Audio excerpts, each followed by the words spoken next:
Testing your broadcast. Okay.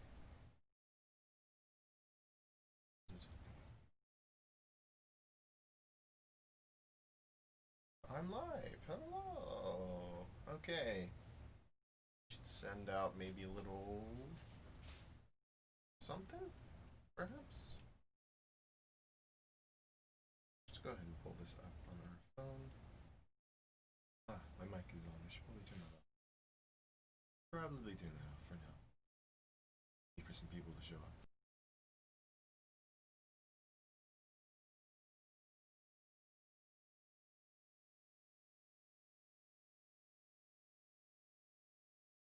For anyone who's just starting out watching the VOD, watching the playback, I hope to interact with y'all today and do some collaboration. So, whoever shows first will get first pick at the loop we start with today. So we're gonna do a more laid back, less intensive stream today, where it's gonna be just beat making and more about rhythm and picking loops and arranging and such. But we're gonna put together a real basic beat, and then we're gonna start doing some explaining of effects and some basic effects you'd like to use. Without going too in depth today, and we'll pick a few that are. I'll pick a few that are relatively important. Talk about those first. But we might just go from left to right and look at all of the effects that Soundtrap has, but we're limiting ourselves that way. So I'm going to do a little bit with live as well. So, yeah. I'm going to be prepping for the stream, waiting for someone to appear, and we will begin. Oh, hello. We have a viewer, as according to my display. It's funny. It says there's a viewer on the actual stream because I have this widget, but not in the chat. The chat hasn't updated yet. So if there is someone here, hello. It might just be myself.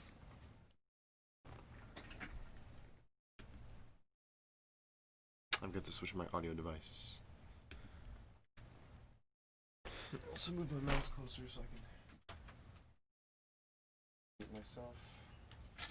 Whoops. Do I have a quick meet switch? No.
Alright. Gonna go ahead and update this start time.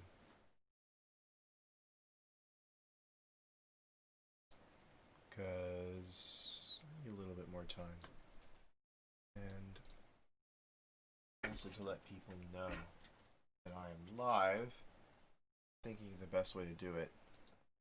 Or first person. Yeah, so I'm gonna update that to 11:30 and change this to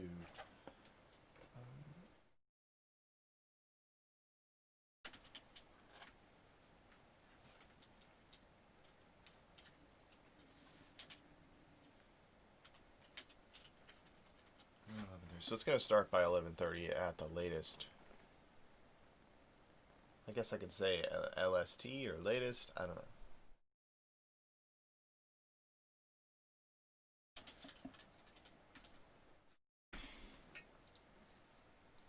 Yeah, I suppose something like that. I don't know. I'll just say around 11:30. That's what the tilde means, anyways. Okay, I can even give it a gradient if I wanted to. Okay. Just kind of going through what effects I like to talk about. So we got distortion, fuzz, overdrive. Okay, those are all sort of the same.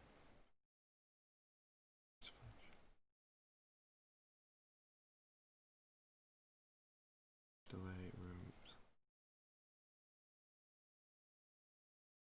Ah, I see. So these all have to do with frequency. These all have to do with time delay. These all have to do with phase. These all have to do with distortion.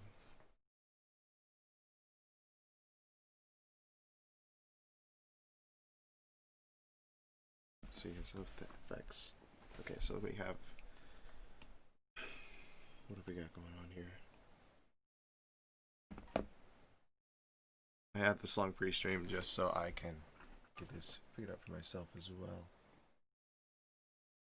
So, I think it was silent for a little while. Until someone shows.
Hello there, hello there. We have a viewer. Hi. How's it going? Or that might have just been me looking at the stream. Yeah, never mind. I thought the guy should get my hopes up, shall I? Give me a minute, guys. I am currently posting to Facebook that I am streaming so that we can perhaps get some participation. Because I would like to do some collaboration today. That is in the title, and I'm just kind of waiting around for that. Yep, and now it's gone. Okay, so let's see.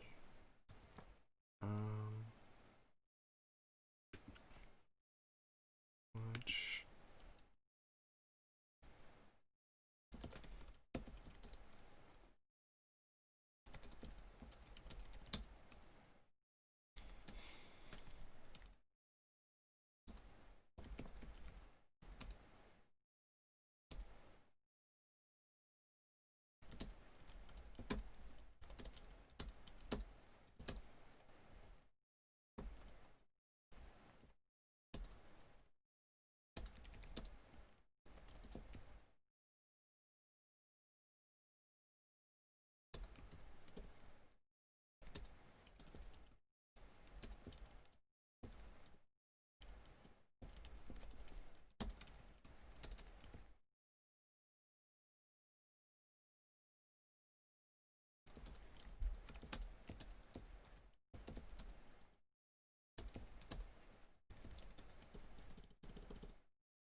Okay, I have posted this to Facebook.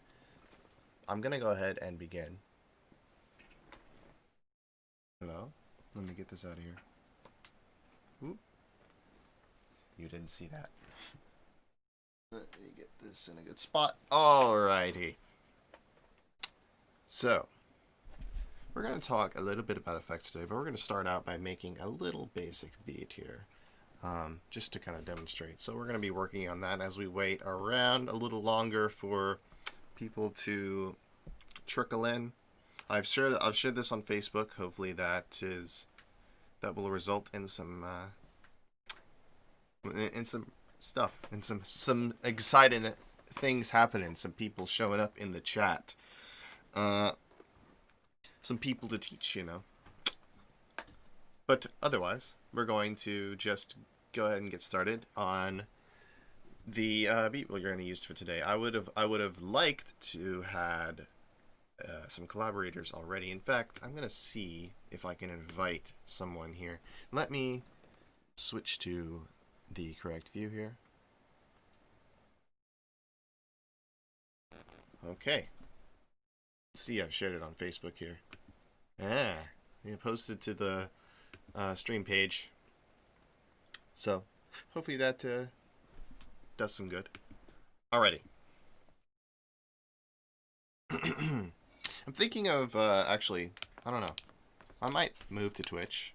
Or I might discuss moving to Twitch. Because its notification system is better.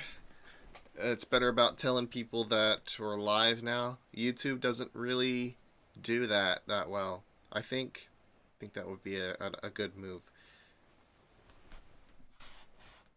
Or people could just subscribe and click the little bell icon, and they'll get notified when I'm live, or when we are live. And it's hopefully not going to be just me very, very soon. But yeah, in the meantime, it's just me. And we're going to be talking about some effects. But first, we're going to be putting some stuff together. So little bits of bits and bobs, and we'll see what we can do with some effects on them. Okay, so let's start off with the little drum beat. I'm gonna kind of put something together myself, or actually, we'll start with the loop. Maybe something will inspire us here. Let's pick a tempo. Maybe we'll go house tempo today, like a slow house, 125. Sounds about good.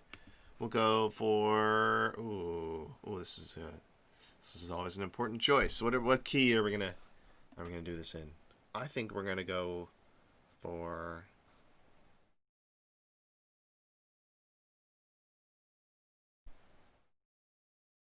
E flat major. So could go over the notes and all of that, the notes and the scale and all that, but we're gonna be kind of taking a break from that, at least for today. Let's see what we can find.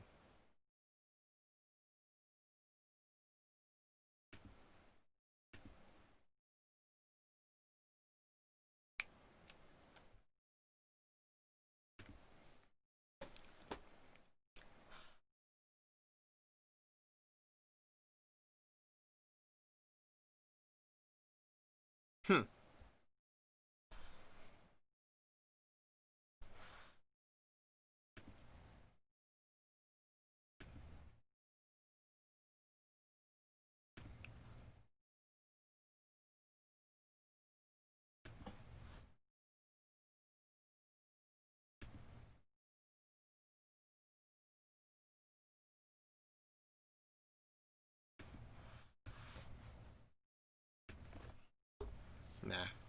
Let's maybe go for jazz. Huh. Let's see. Let's see, we got marimba loops.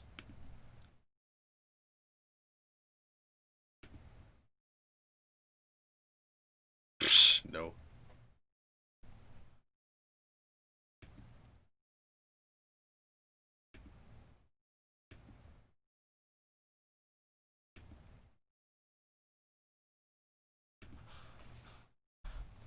I'll find something eventually. I kind of have to know what I'm looking for. I'm looking for a good something to repeat in the background. So probably not melodic content.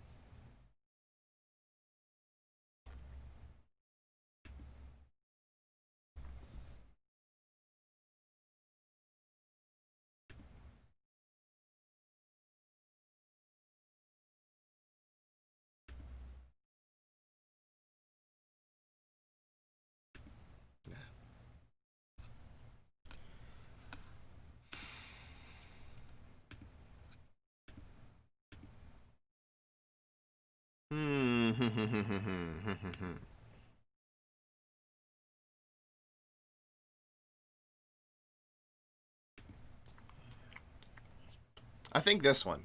I think this is the one. Right here. Start on 1. I think I want to slice it up though. So let's just take the first bit. So even maybe even less.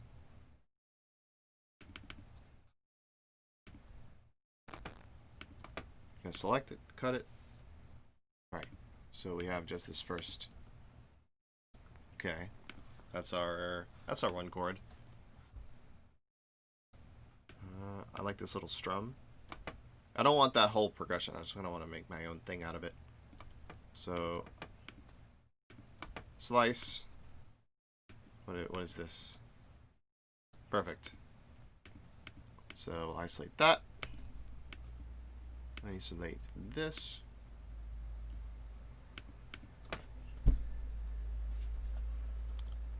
Maybe we'll do two versions of this, one with the strum and one without. So I'll cut out the little beginning intro to this clip. Yeah, that's nice. Okay. What other chords do we have going on in this loop?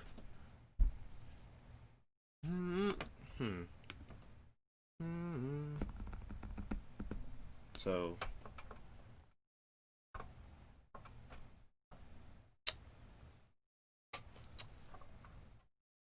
let's maybe do a piano. So it's kind of like a minor 7. Yeah.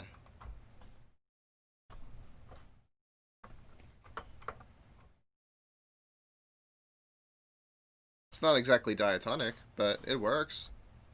Because here's 1. Da, da, da. And that's kind of a...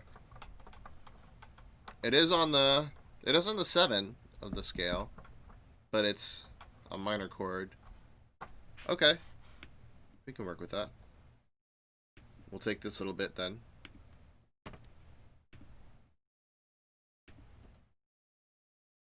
All right.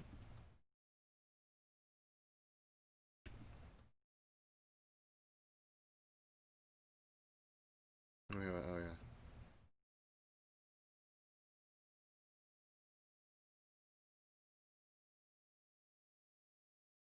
Maybe we'll take some like little in between stuff. So like maybe when he strums here at the end, I'll kind of slice that out. Like that a little bit. And I'll kind of do something with that. Oh, if you zoom in far enough, you can see a more detailed look at the waveform. Yeah, that's helpful. Even zoom this in a little bit so we can see what the audio looks like better, what I'm doing. So that's kind of cool. We'll have that there. Get rid of that. And then for the rest of this, I think we can just kind of get rid of that. Well, actually not yet. I'm going to move it over here first.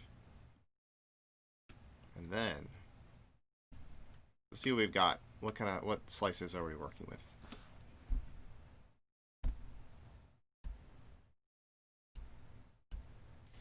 Da, da.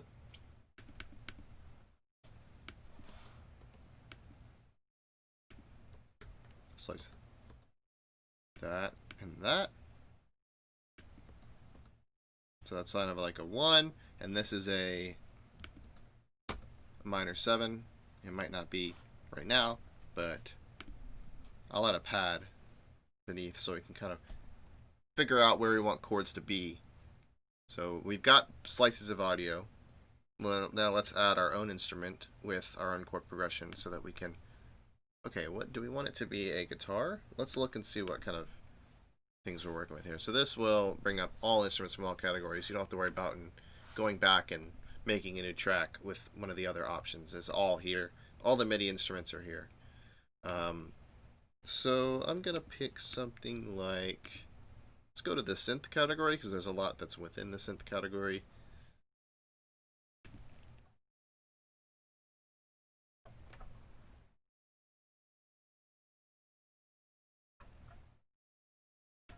Meh. It's kind of nasty.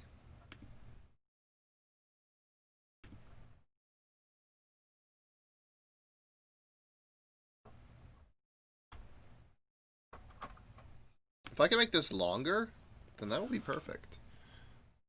Yeah. I'll up the length here.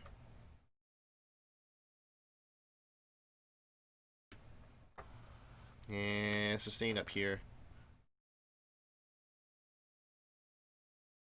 Is there a filter envelope or something?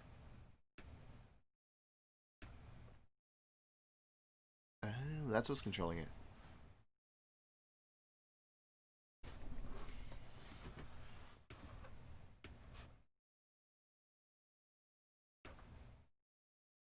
Oh. Okay.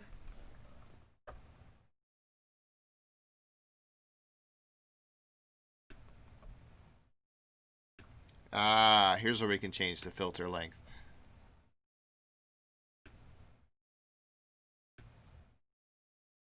I want it to like, yeah.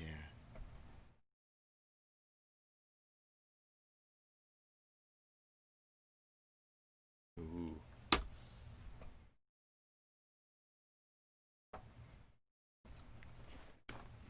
So I'm thinking, what chords do we have again? We have the 1,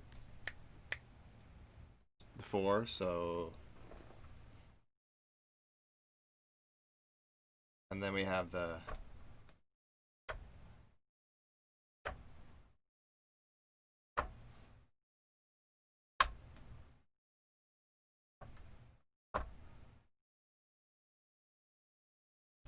okay, so we could do something like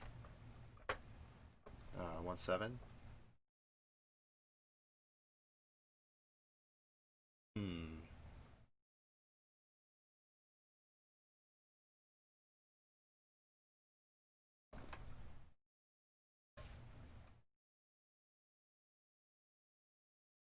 Hmm. Something, I'm not sure if this inversion is going to work.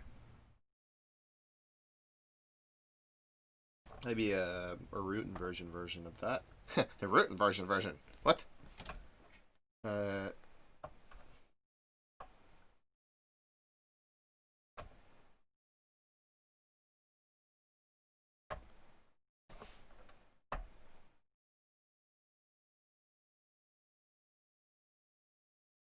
might be good for like the middle. Yeah. Okay. Let's actually draw this in then. It'll be much easier to figure it out that way. And I recommend that when you are doing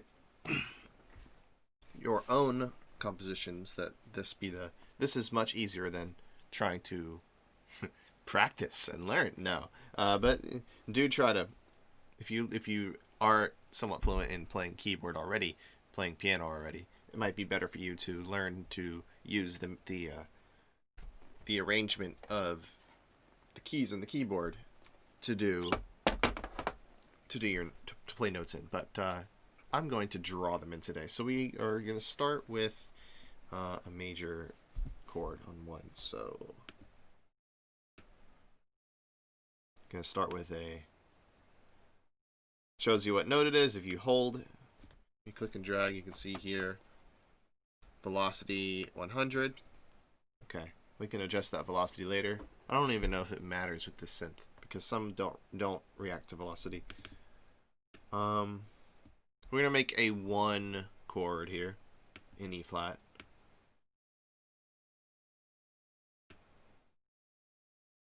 Then we're gonna make a 1 7 over here. Whoops.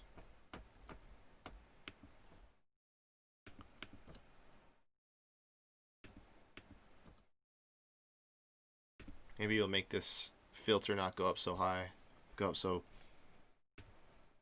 much. So let's play this again. Maybe I'm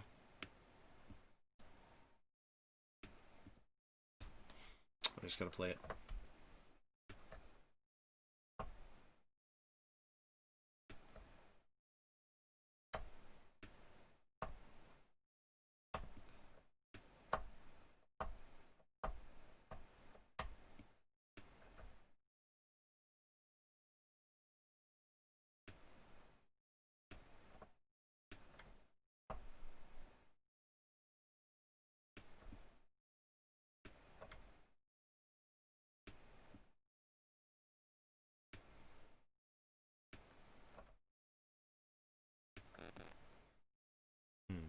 Let's try a different filter. Yeah, that's better. We'll lower the notes down a bit.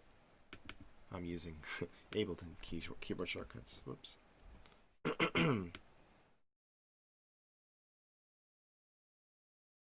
So I selected all the notes and I dragged them all down at once. So what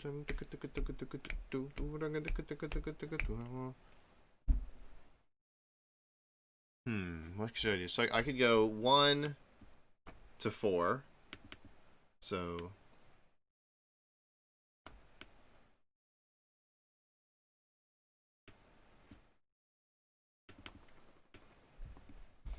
Actually, no, this isn't 4. This is a minor 2. I could always change the pitch of one of the chords we have here. So we have this.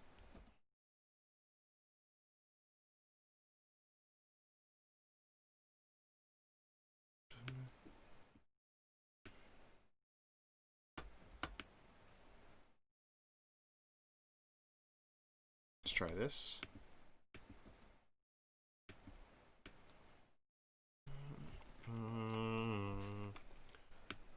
So we have a 1 chord, a major 1 chord, minor 2, a minor 7. That's not.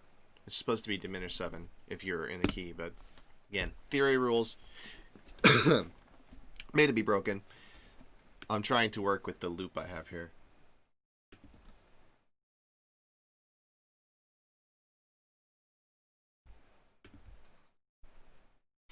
So maybe I don't want them exactly in this order. Maybe I want another chord to be there. First of all, I'm going to make all of this, or I'm going to make every single 1 chord a 1/7 chord. Get rid of the second one, and maybe we want a 1/7 chord on a different scale degree. So perhaps we do one on 4. So I'm going to option drag all these over.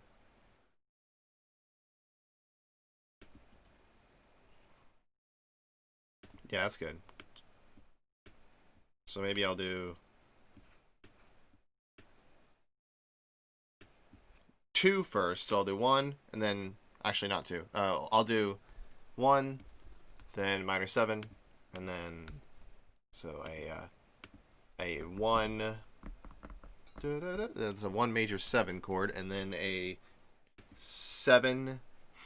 How could I say this in the least confusing way? Let's throw the scale out. Let's say we have an E flat major 7 chord, and then we have a D minor chord, and then we have an A flat major 7. I just took the notes from this E flat major 7, and I shifted them. Let me get some more light on my. There we go. Took the E flat major 7, and I shifted it up 6 or 5 semitones. So that all these notes it starts on the 4th scale degree. Not necessarily. Let's see. Yeah, all these notes are diatonic, so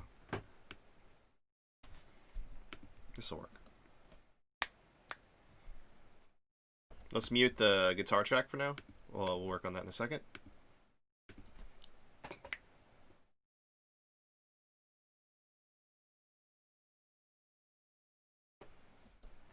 Is that good?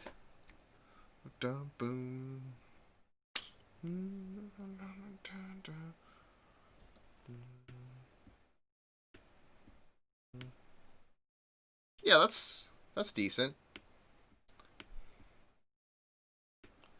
I'm actually going to do something here where I bring the so no, like if you're starting out a basic beat, maybe you'd want to have a chord progression, a chord every measure. Oh, hi, we have a viewer. Hello. How are you doing? I'm going to assume Nate or Lily, but it might be someone else. Might be someone from the Facebook post. Hello. How are you doing? I have a LinkedIn request. I have so many LinkedIn requests. All right. Yeah, so I'm just putting together a basic beat here so we can talk about effects. And yeah, if it's a student, feel free to join in on this project. Got some spots open in the collaborators.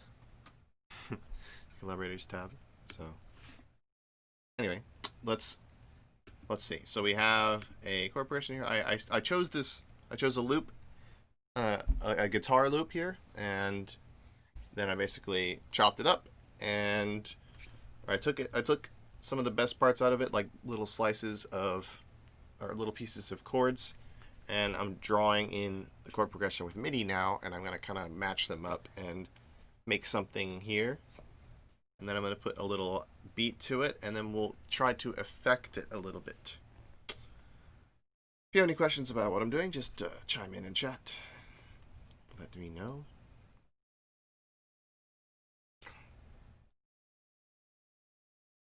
It's probably best that we have the metronome on, so we can kind of tell what's happening.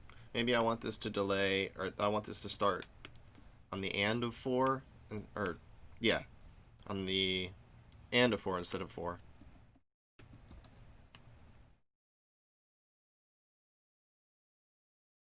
Da-doo.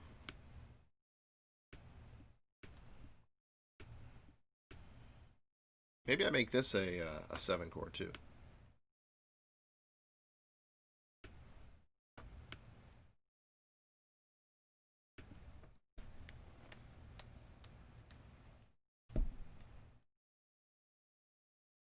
Nah. I'll keep this one basic. Or perhaps I'll do this. This one's...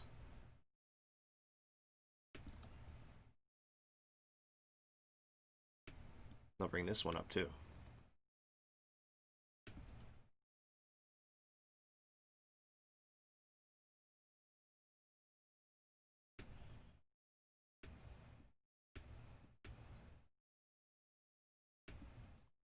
I'm inverting the chords to bring them closer together. Let's do another variation of it where we have different inversions. Okay. So I'll split this up so we have separate notes to work with.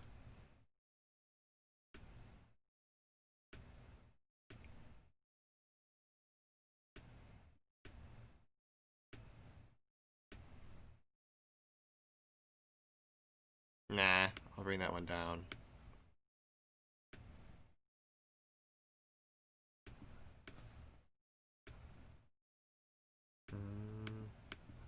Mm-hmm.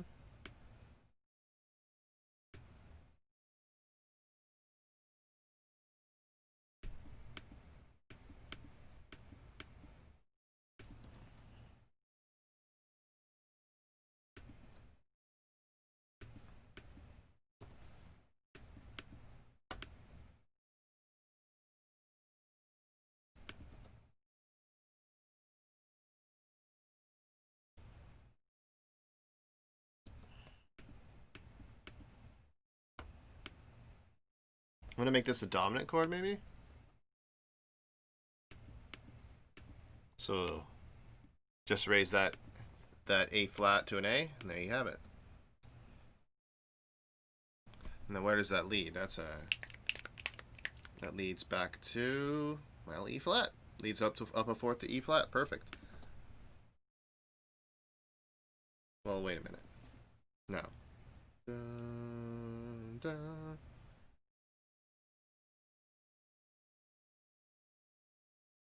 You would need a B flat dominant to lead back to E flat.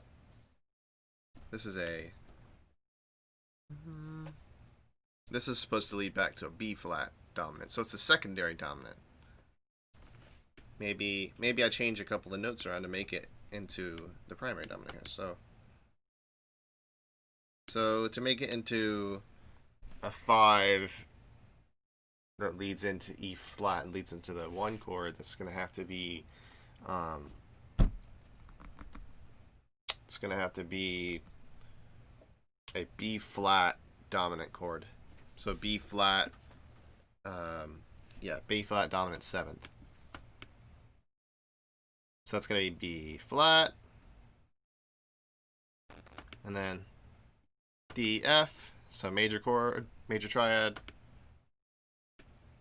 plus minor 7.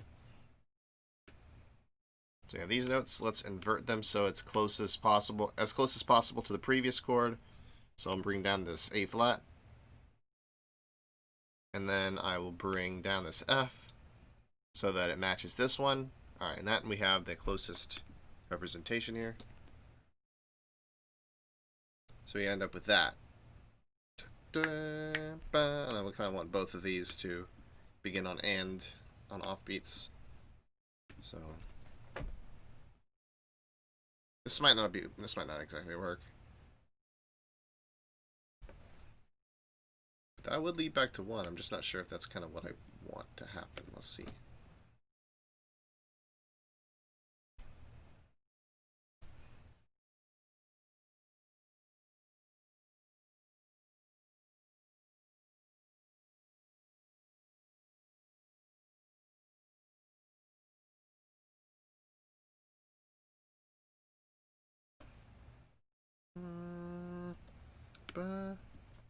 Let's maybe make this a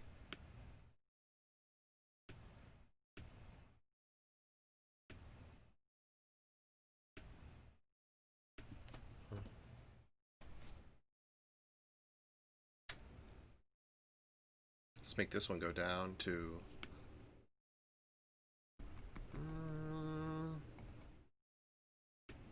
maybe an A flat major chord.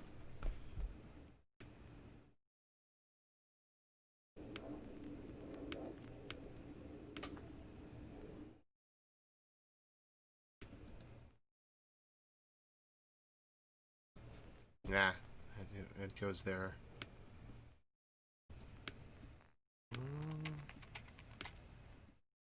I'll extend this out, perhaps.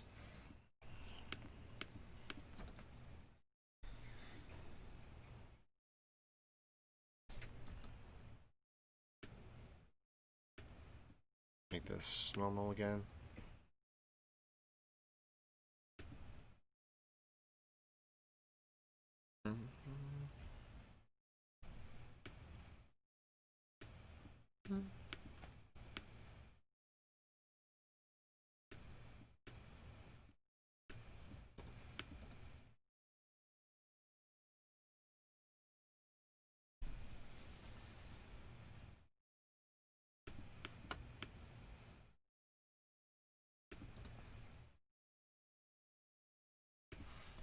Let's bring this note down.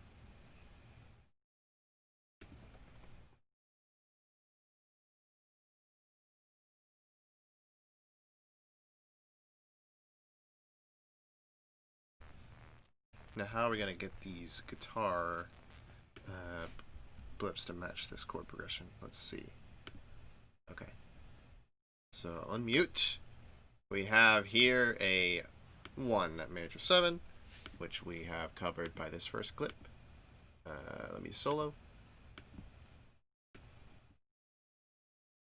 So we have a 1 major 7. Maybe I'll do like a couple repetitions of that. Or here, I'll move my samples out to the side here.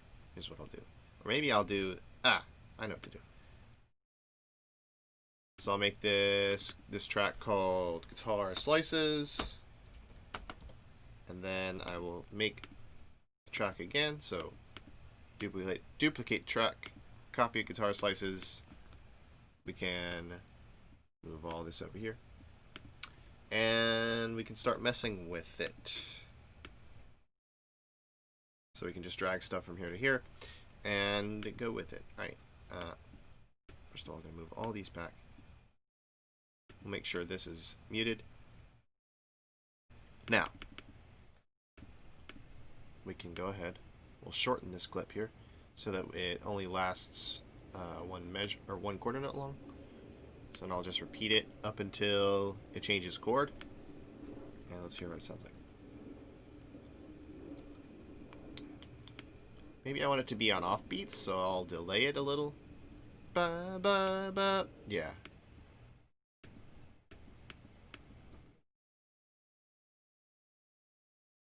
And then I'll choose the next chord. So I think it was this one. Yeah, and then here it was.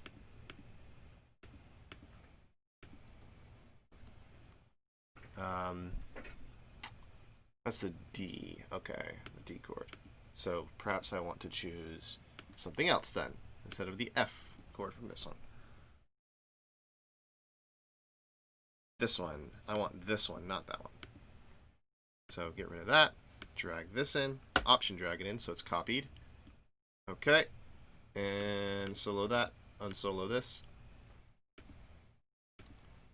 And then perhaps I will copy this over, take the second half of it,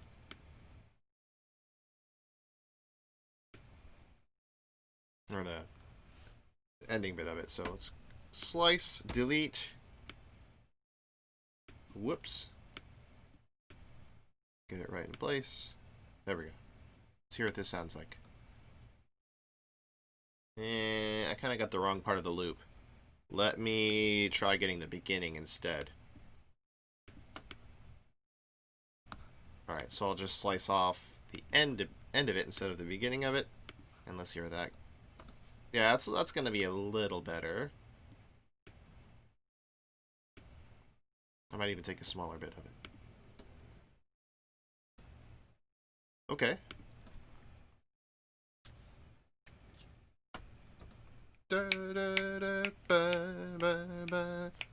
So, yeah, something like that.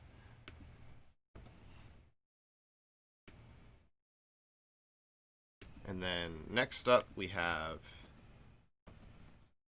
the F chord. So now I want this one.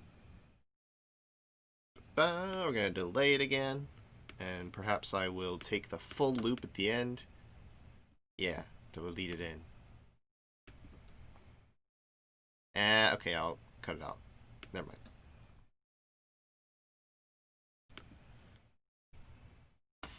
And I'll shorten. Loop it. Alright. Synth might be a little much. I'll have it be softer. I don't want the filter to come up so much. So perhaps less envelope. Whoops.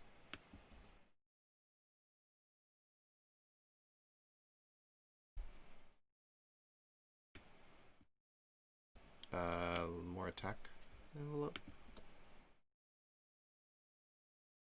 There we go.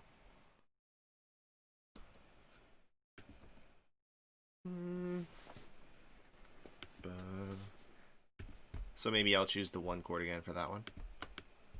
Oops. I wanted to copy it. Option, drag.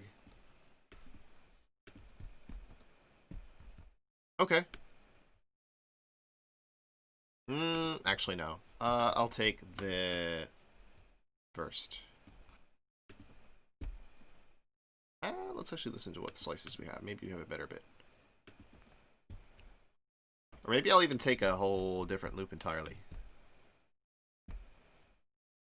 No, this is a MIDI loop.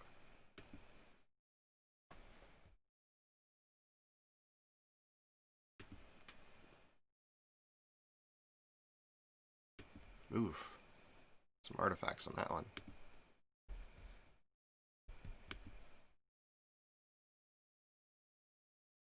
It's gotta be a guitar, so... No, not jazz guitar.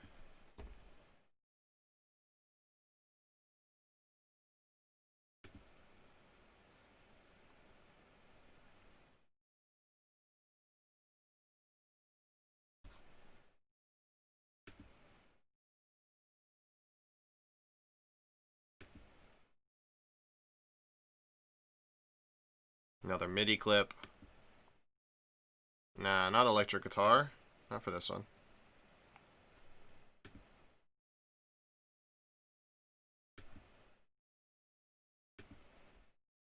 Not a finger. Not the finger pattern.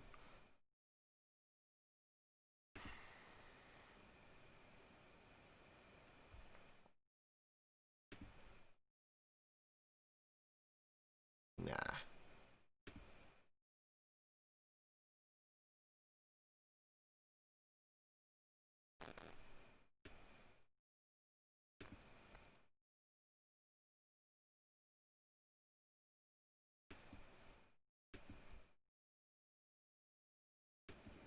Looking for some...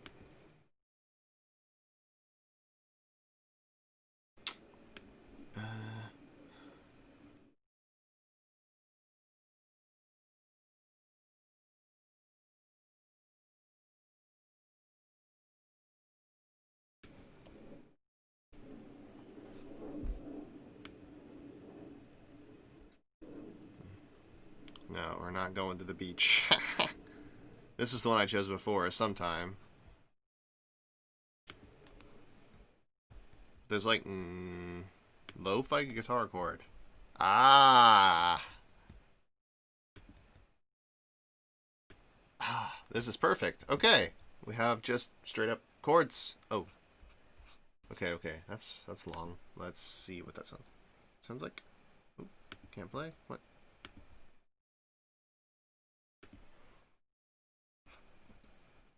So what do we need? We have a bunch of guitar chords here.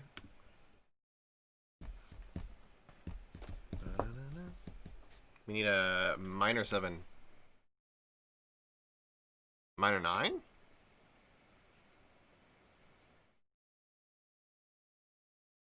Oh, 7th. Let's do this. Oh. No, that's like diminished 7. Or half diminished.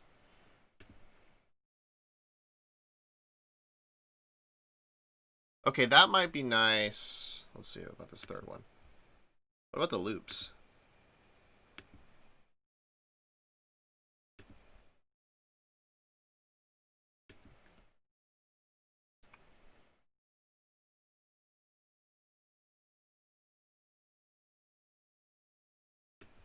Okay, we'll take that one.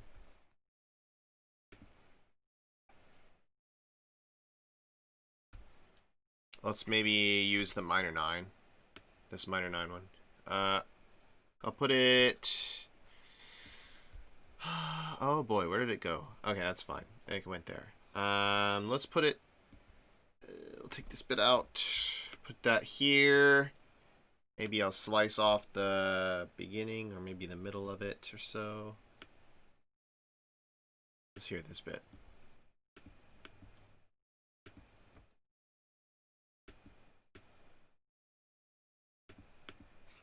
Solo this only. That is a...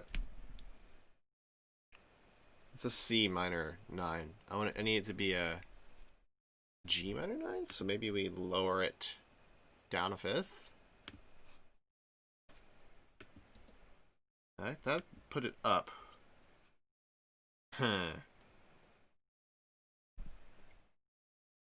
Okay, well, what does it sound like in C?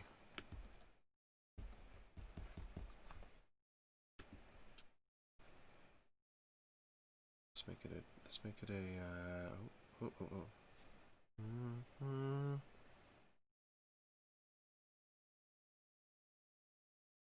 F, let's see.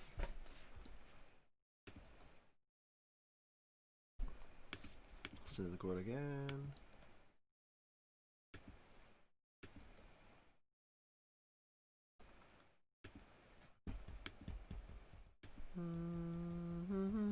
So maybe 3 more semitones up.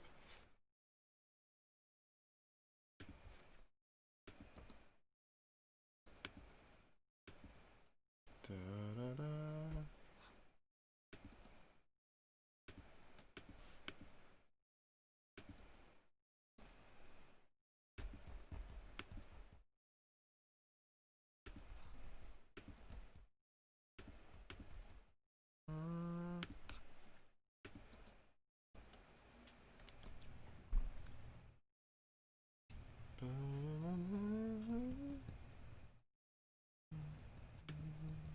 I'm figuring this out one sec. How can I get it to match?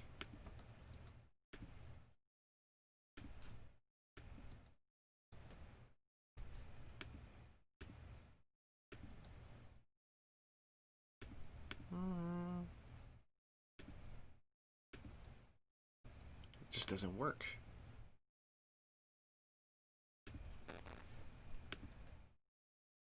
Oh.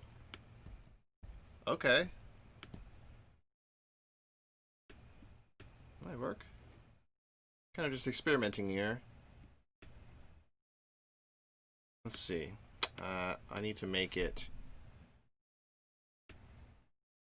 The length so that such that I can repeat it a few more times. Let's hear that in context. Can I lower the volume of just these clips? Is that possible?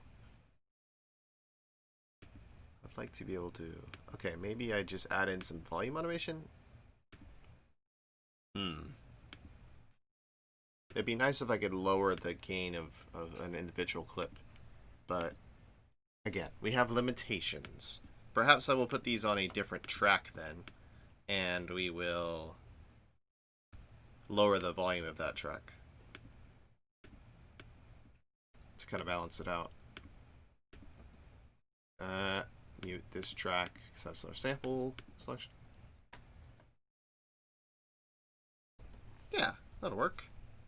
Maybe down an octave for all of this though. Transpose down an octave. Give it some time.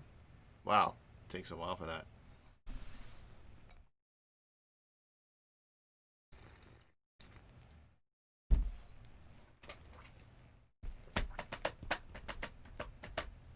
Really long time. Wow. Okay. Did it change both? Hopefully it changed both. No, of course not. Transpose that down an octave as well, because that works. Give it some time to do the exact same thing.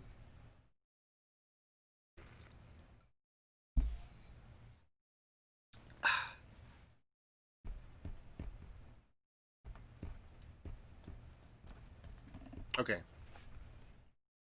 Let's listen to the whole 4-bar loop. Or, wait, why didn't the first chord play?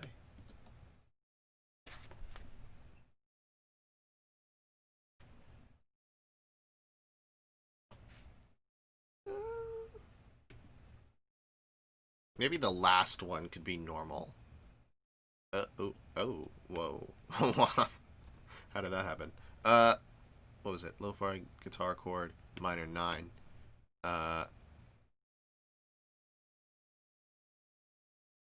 What? Really? Oh, plus, okay, I could have done it that way instead of doing it... Hold on. Oh, wait a minute. Wait, now it doesn't recognize that it's within a key. Interesting. So when I shifted it down an octave, now it's just giving me plus or minus an amount of semitones. But before, it was telling me different keys, and it was confusing me a little bit. Let's bring this back in.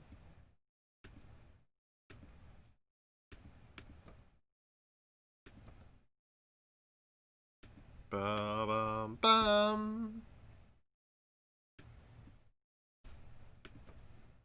One more.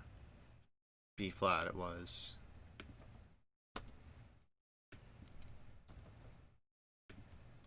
Maybe the end. How about... Yeah. Okay, that's whatever.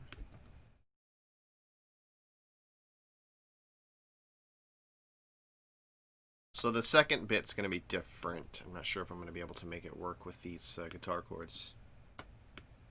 But I'll copy over everything over anyway. Copy. I wonder if I can do it in multiple tracks at a time. Yes, I can. Now let me zoom in so I can drag them all to where they need to be. Perfect.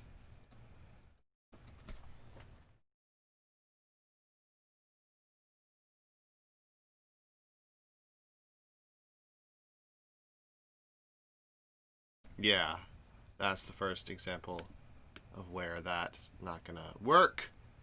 This is a totally different chord now.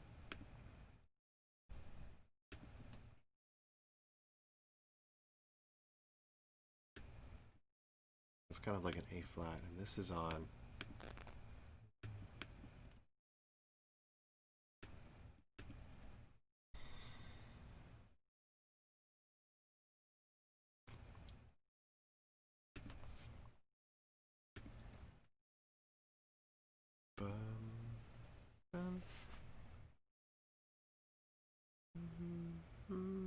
Let's try B.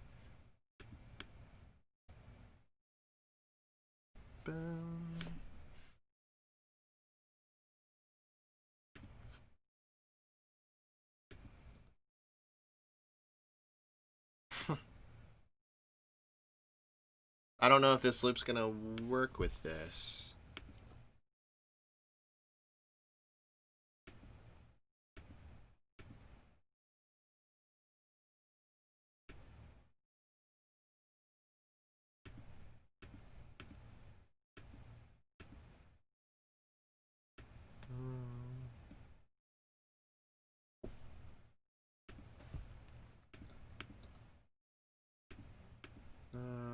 This needs to be just lowered one.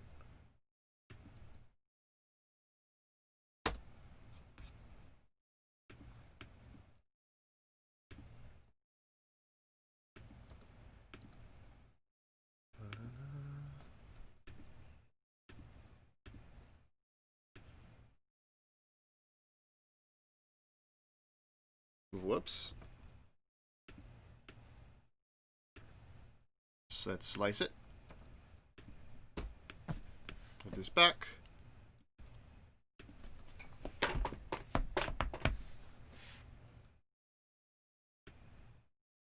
kind of weird, but I like it.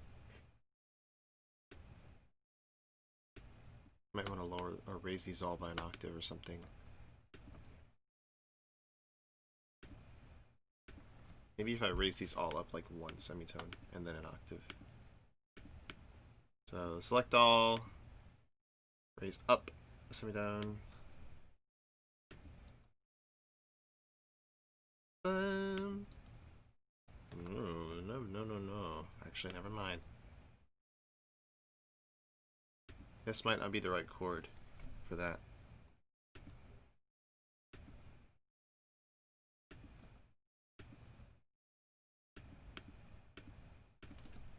Okay, it's playing the sample.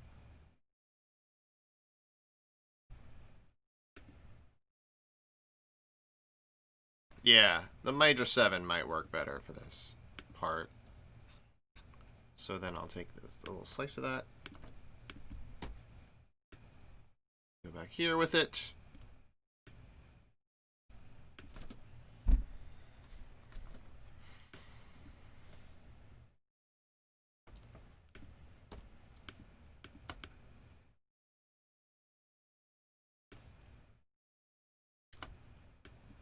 And these guitar tracks I'm going to be sure to spruce up with some effects. You just wait. You just wait. Just kind of putting it together first, you know?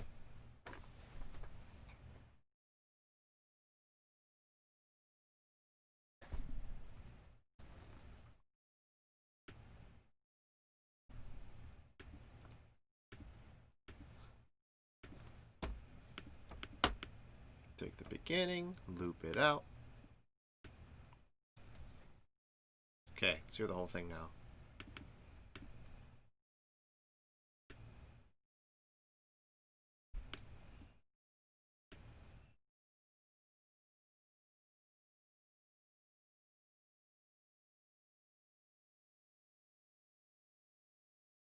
So we have learned that this loop is way too low.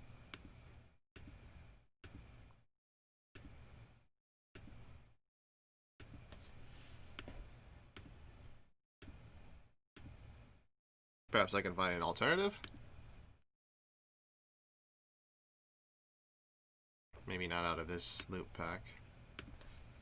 Okay.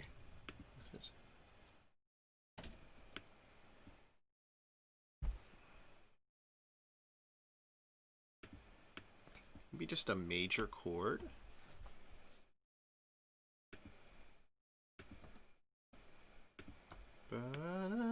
So maybe just tune this one down to, so right now it's an E. I'm going to tune it down to B. What is it now? What in the world? Oh, it is actually accurately a B, so it needs to be B flat. That doesn't sound that good. How about up an octave?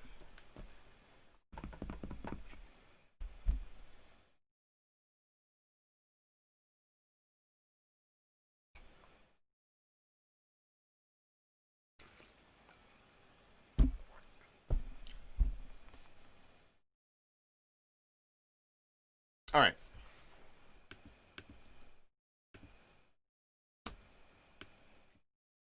No, it just doesn't sound right.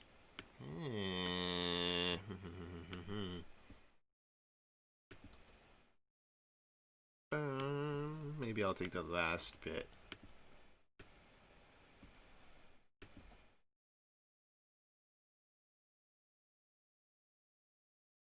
Okay, let's try that.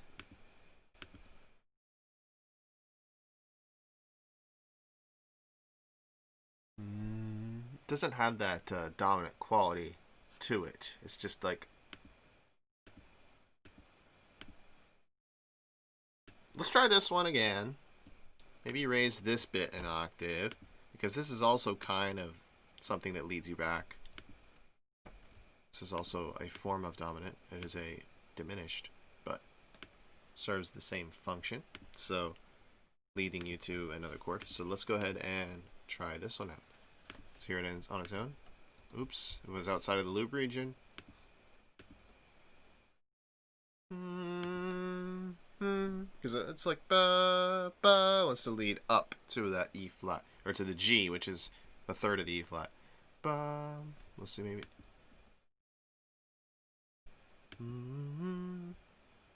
Let's try lowering it down, maybe.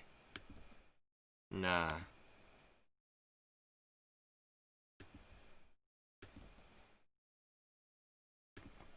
Maybe just choose. Just move it around a little bit, see if it. Nah, that was the best spot. What's it sound like if it's in B flat though? Definitely not. Okay. Now let's raise it an octave. Let's raise it an octave.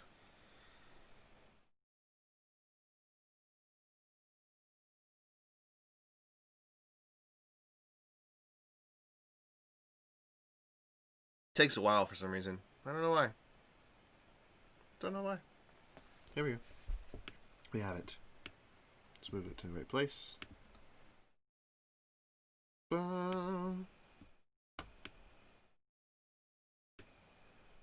That's nice. Maybe I'll do the ending slice of it.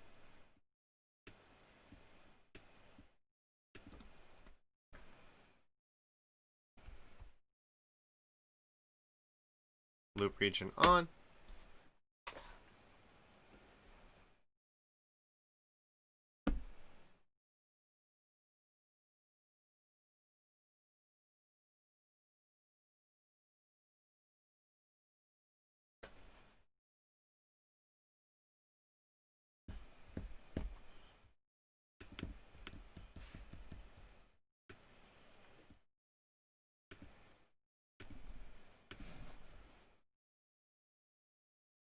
There.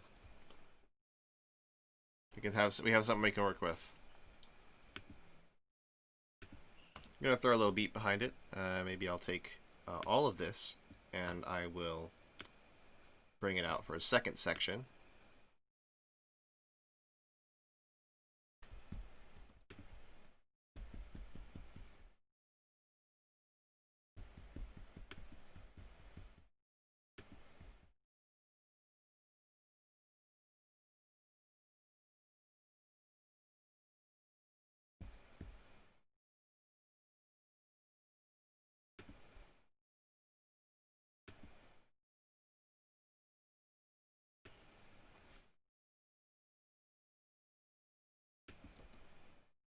Try that with it.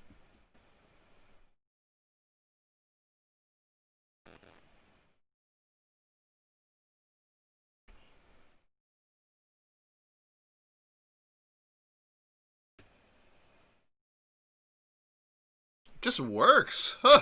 It just works. I don't even have to do anything to it. Yeah, I like that. Okay. But we're gonna definitely have to affect it to kind of get it in the right place. So let's just look for more things. That'll fit nicely. I don't know. Let's listen to it again. Let's see. Here. Play. Whoops. That's not what I want to do.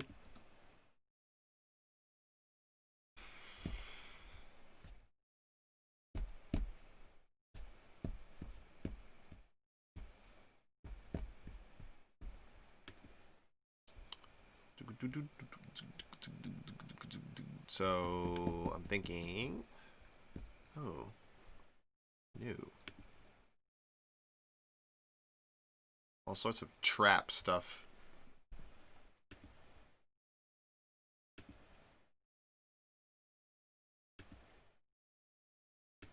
void bells? Oh. These must have just been added recently.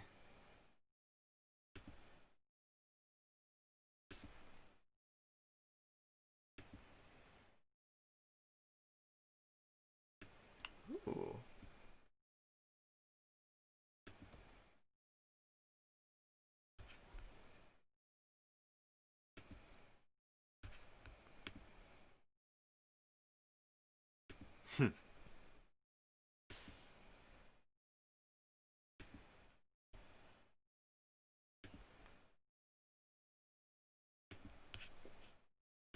Looking for something more house-like.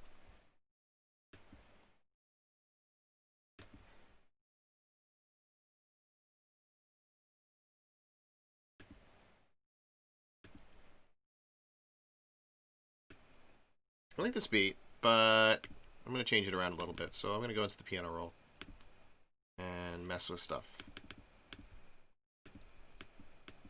Oops.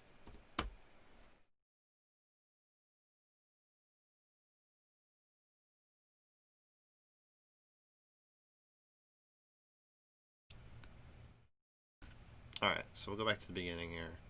I'm going to lower the size of this loop so that I can work with just this little...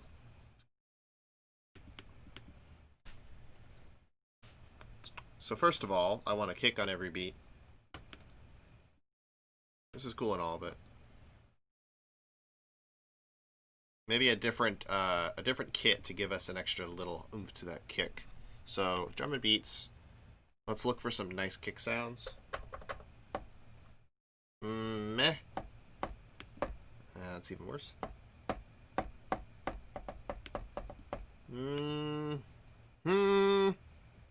Muffled? Oh, I can just listen.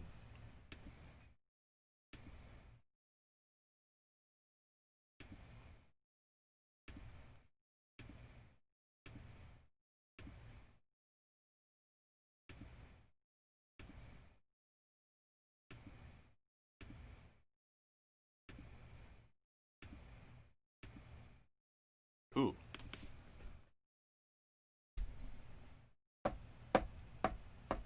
Yeah. Okay, that'll work. So maybe that on top of this other beat here. So I'll just record it in with this patterns. So let's zoom out so we can see what we are doing. I'll move the playhead so we're at measure 9 down here. And I'll add a kick on every beat. And I'll kind of alter this top bit too. Okay, then I'm not going to bother.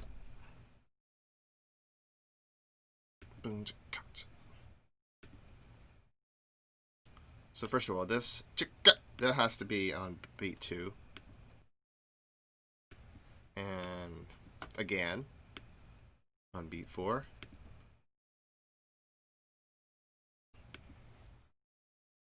And that little kick fill should be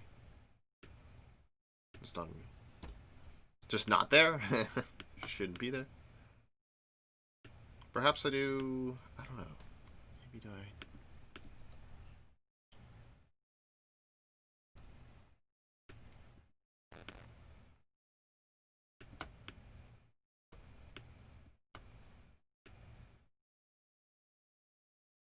Try this.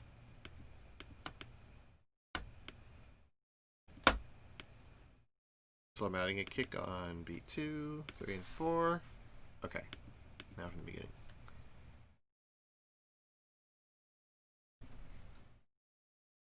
But maybe I want this to be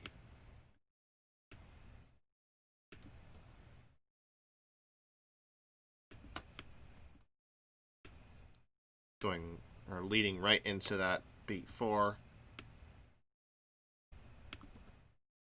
Yeah.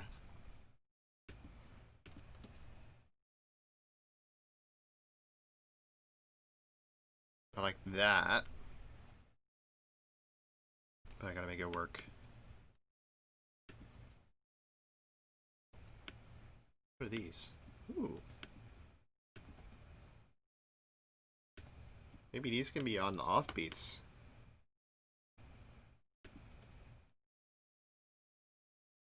Yeah. Yeah. Like that. Maybe only for a small section, though.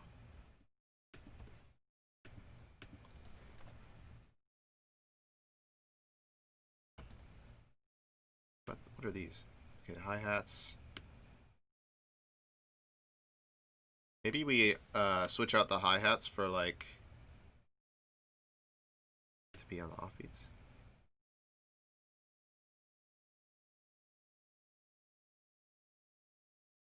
I don't know. Maybe every other one could be an open hi-hat or something.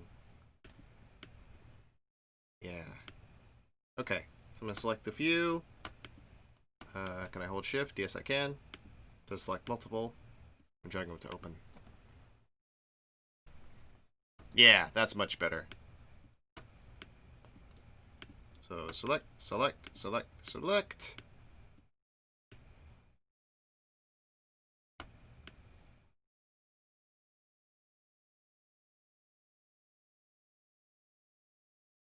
Cool. But maybe we don't want it so hype right away.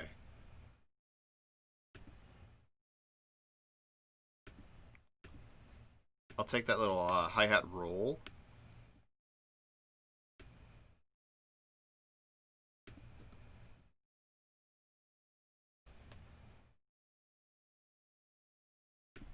Right.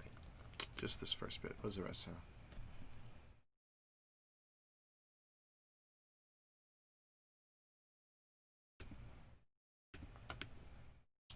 Take a copy, and maybe we'll move this hi-hat roll back to where it was. Oops, I can't just drag it across loops. I have to copy, select this one, and then paste. I don't like it there.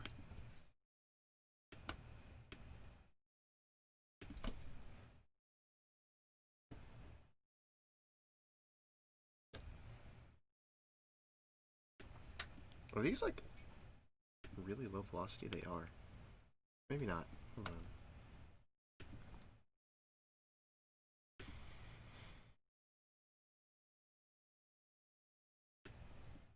Maybe I'll put this on beat 2. Whoops. Oh, I'm raising the velocity. Whoops.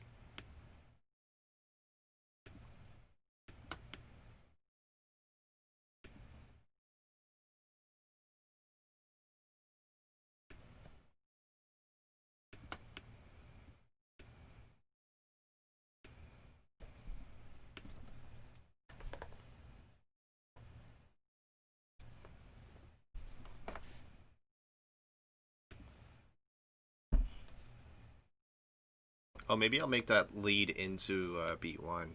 Ah. Yeah. Okay. Yeah, something like that. Something like that. Okay.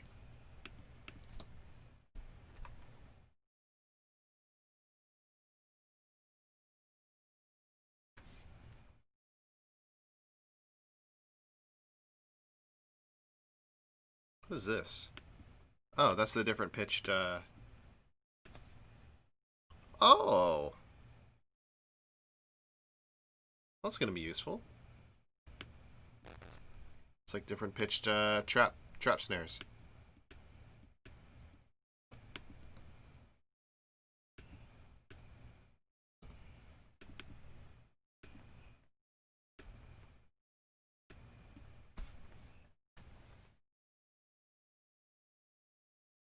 Cool.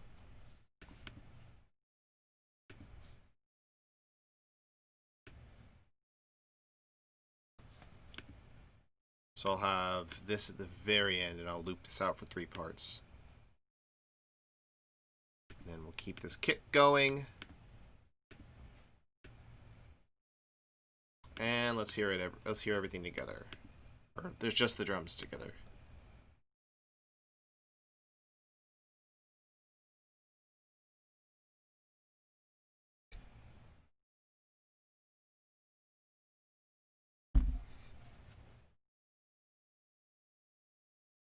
Hmm. Nice.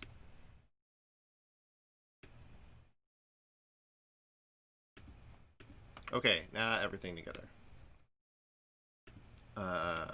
from the beginning, though. Kind of figure out what we want to do with do effects-wise.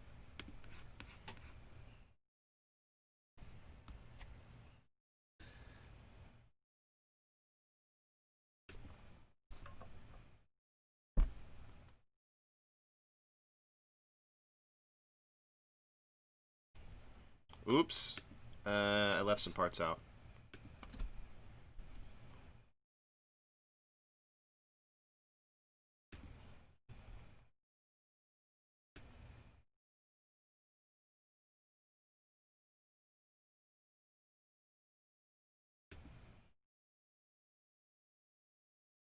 Nice.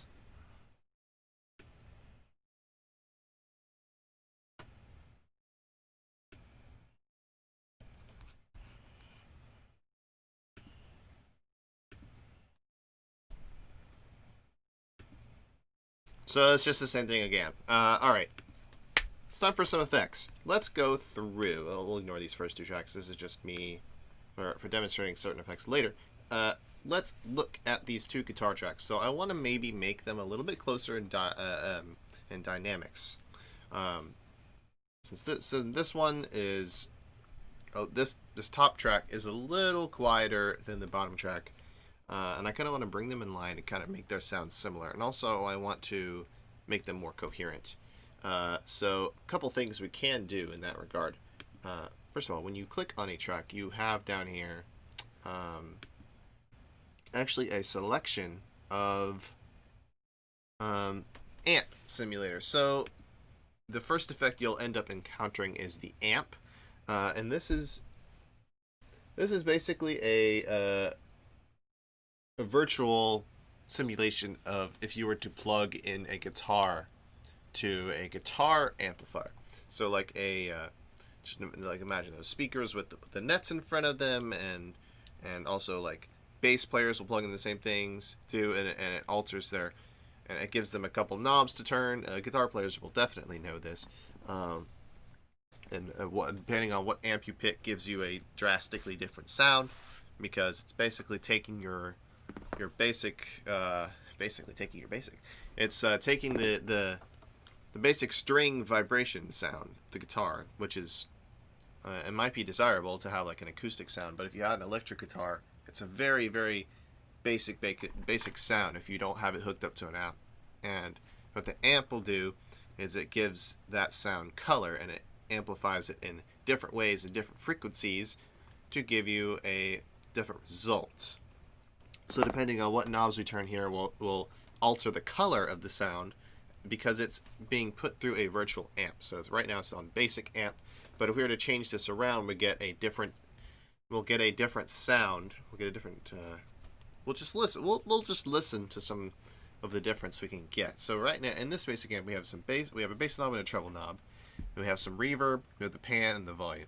Not much we can alter here. We can just, well, give it more low end. We can give it more high end. We can give it reverb, which I'm going to do. We can give it pan. Pan is, well, I'll get to pan. It's kind of an arrangement thing. So let me go to another one of these voice, and oh, here we go. We have guitar and bass amps. So we could do some that are made specifically for the voice. So if this was a voice track, you could select from these different resets, and it would set up an effect chain. I think, let's see, bright wrap. Yeah, it sets up an effect chain that will give your voice a certain quality to it. So let's go ahead and go back to basic, clean. Clean being no effects. So all these, when you select here on the left, you can select a preset, which is on an audio track. It's nothing more than just a bunch of, well, let's see, dry. Okay, dry has nothing on it. Oh, tone. Maybe it does change some internal things. I was going to say, okay, it might change some internal things. Oh, you know what? No, it changes the amp to vocal. So it picks from this menu, and it also has some built-in effects based on what preset you choose. So you can also make your own presets, by the way. Garage. Well, let's choose Garage, right? So Garage, all it does is it gives you a vocal amp, sets it to these settings, puts on a couple effects from the options you have. and just throws them on there and changes the sound. You don't really have to do much, but you could always go in and look at all the specifics of things. For one, I'm going to build my own effect chain, but if you'd like, you can always use a preset effect chain. So let's go guitar and bass amps. Let's look. So we are on a guitar track, so maybe we'll choose a pop sounding amp. Let's do Dirty Riff. Clean Rhythm. Alright, so now we have a guitar amp. We see we have a lot more options now. Before, we only had a couple knobs. Bass, treble, reverb, pan, volume. But now when we switch it to guitar amp, we have drive, which is a form of distortion. I can quickly just define distortion. It's basically, I will define it. It's better just listen to what it sounds like rather than go into specifics of why distortion sounds the way it does, because there's many different things that can cause distortion, and there's many different types of distortion. But generally, like, distortion would be if you were to say listen to any song or any song on an iPhone or a small speaker or an old computer speaker, and you get a lower crappier, or not lower, but a crappier sound. In most cases, maybe you've got an old great sounding computer with no distortion. But most older devices, smaller speakers have, in fact, all smaller speakers have a degree of distortion, a degree of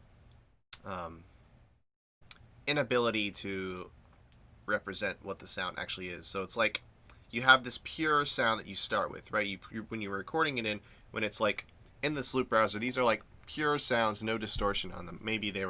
Perhaps they were recorded in with distortion, but right, these are the dry signals, right? Dry audio and pre-distortion. So I guess you could call it clean as well. So if something's not distorted, it's clean. This is why we have clean rhythm here. It doesn't have any distortion. Maybe it has a little bit of drive. So yeah, those are the general terms. Like you have clean for lack of distortion. But we'll explore what distortion sounds like, because I do want to put some distortion on these tracks. Let's hear, though, the difference between clean rhythm, and before I just select something, between what I had, which is nothing. So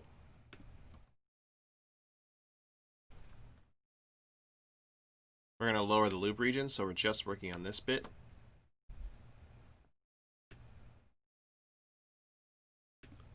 Let's pick now guitar. You can see automatically already it just brightens up. Let's drive. When I turn drive all the way up, you can hear it like a crunch. So that's one of the sounds of distortion, is like a crunch. I'm gonna kind of dial that in a little bit.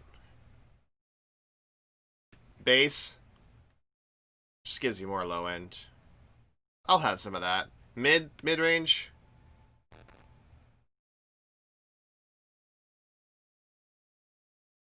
Maybe a little less. Treble, sure. Presence is another type of distortion. You'll hear kind of like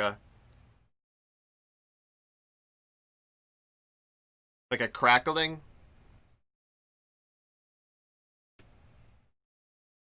So if you want distortion quick and easy, drive and presence are your friend.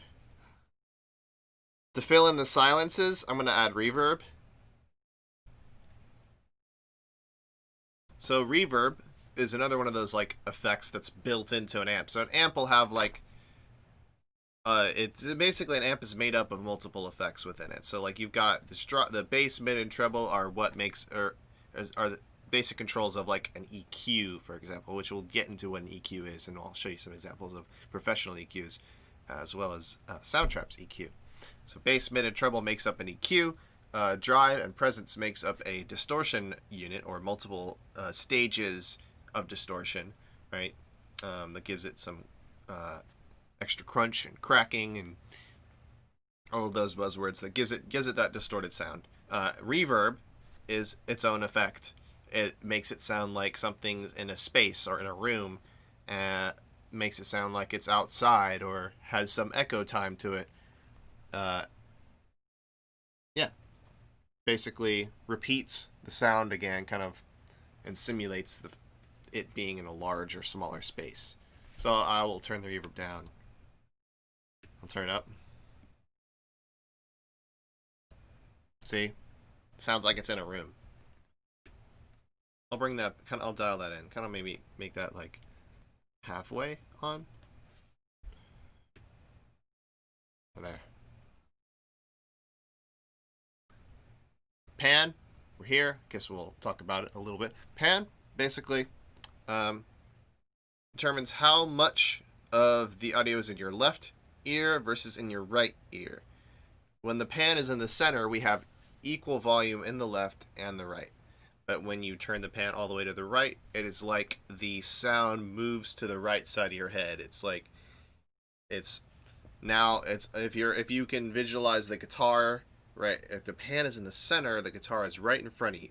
But if you were to pan to the right, so if I were to move this to the right, the volume in your left ear for that track goes down, and the right remains unchanged. So you will hear less of the left, and therefore you'll hear just on the right. Not more of the right, but just on the right. So let me clarify. Pan does not boost the volume in one ear and lower the volume in the other. It just lowers the volume in one side so that you get you get the sense that it's moved over. And it could be that this is like 25% volume and this is 75% volume, so you can kind of see it like it's your different for your perspective, of course, but you can kind of see it over there as opposed to here. Like this is center pan, maybe I hear it over there. If it was pan to the left, I'd hear it over there. So let's hear it then. So this is pan center. I'll pan it to the right now. See, now it's just in the right ear for me. For you guys, of course, it'd be here. Well, perspective. On the left.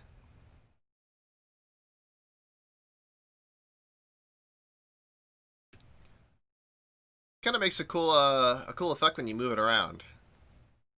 And in fact, there is an effect for that exact thing. It's called auto pan.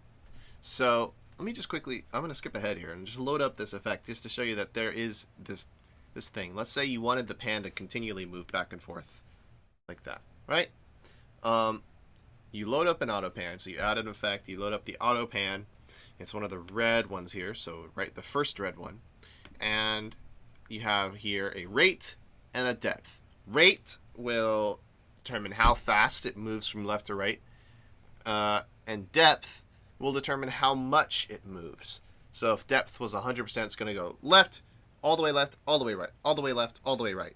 But if the depth was kind of smaller, it would kind of waver around the middle. So you have, like, it would go from 50, 100 to 150, like percentage-wise. So it'd be, right, so if you had it like at half depth, it would move around more so in the center. So let's kind of tune this. So it starts out really, really fast. That's kind of cool, isn't it? So let's get it to move a little less. So you just kind of get the sense that it's moving around. Or you could just make it extreme. Whoa.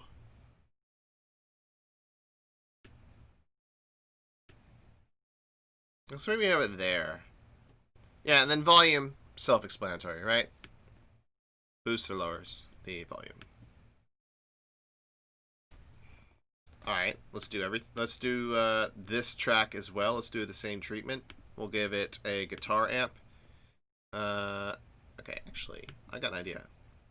What I'm gonna do is duplicate this track, and then I'm going to remove all of the loops on it, and I'm gonna move all the loops on this track up. Why? because now I have this. Now I have the exact effects of this first track that I just dialed in, and I can just move it to this one now. Whoops! I need it to be exactly in the same spot. So this needs to all come up to. Whoops! Need to select it all first. Select it all. Zoom in. Drag one of them to just the right spot. There we go. Now we can get rid of this clean track. Whoops. I want to make sure I deselect these others. Or I'll just go to the dots and say delete track. Okay. Make them the same color just for OCD's sake. We'll make them both green. Sure, why not? Because they're kind of the same effect. So you see now we have auto pan on this one and auto pan on this one. Exact same parameters, exact same settings. So both of them together will sound like this.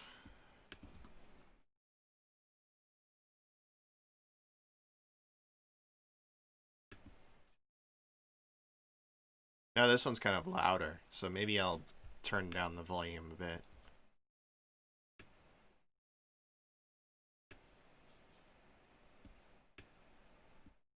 Yeah.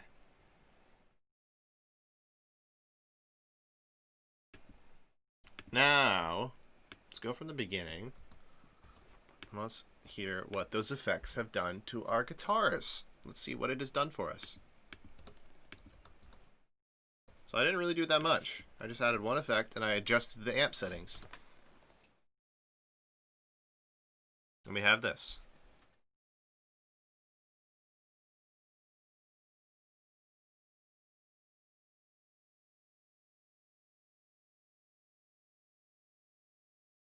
Oops, I needed to turn the loop region off. Okay, let's start from this measure then.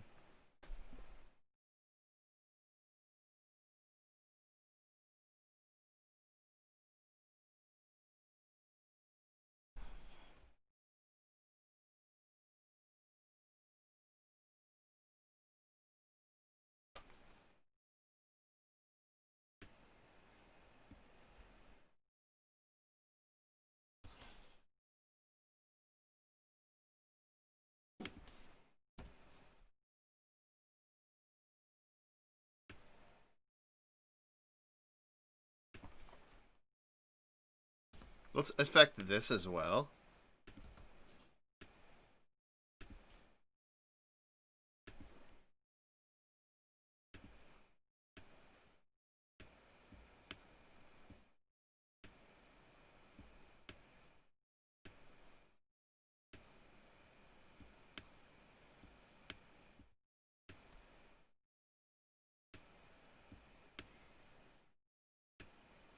So, okay, let's maybe choose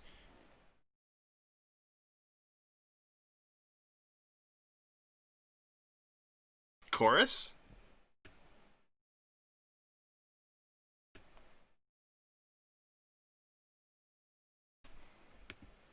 Now let's hear it in context.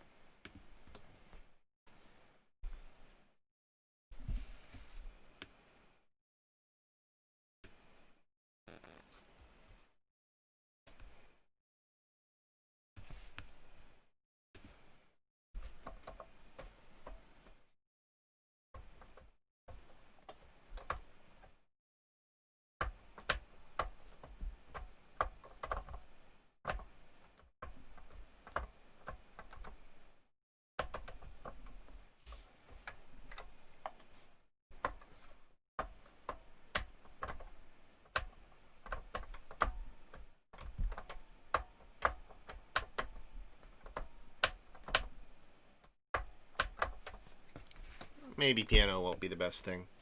What about another loop? Let's maybe throw another loop in. And then I'll look at some effects I can throw on the drums. You can throw on the drums together. So let's see here. Let's see here. What have we got? Ooh. It's a nice bass sound.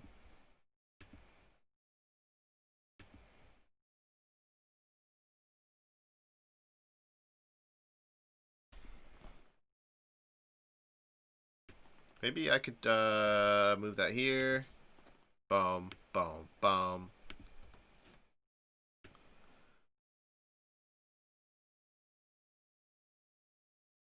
Okay. I'll take little bits. Because maybe I don't want it to have this melody. I want it to have a different melody, but I like the sound. Boom. I like that. Boom, boom, boom, boom, boom, boom. I could do something like that. Boom, boom.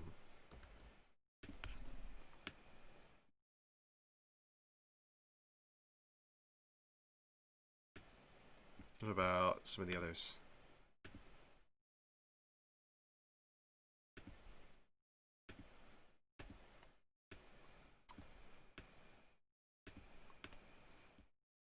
Boom.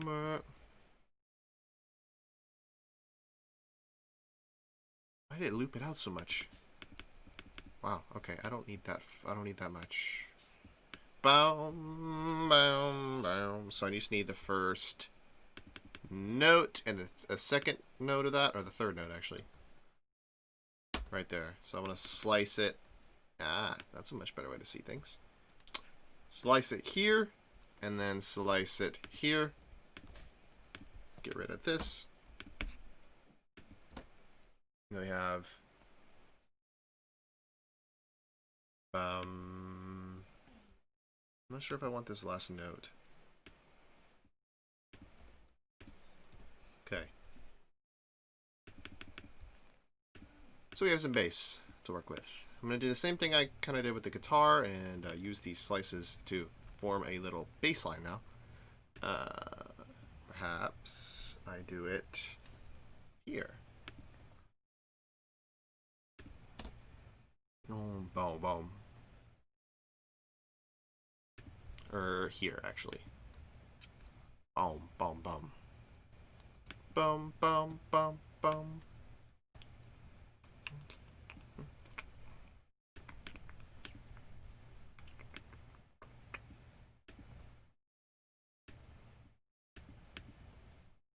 Can't hear that at all.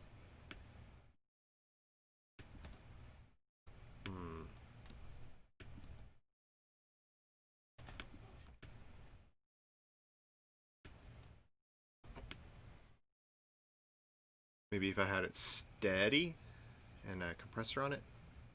Okay, first of all, I want this to be shorter, and then stretch out to here.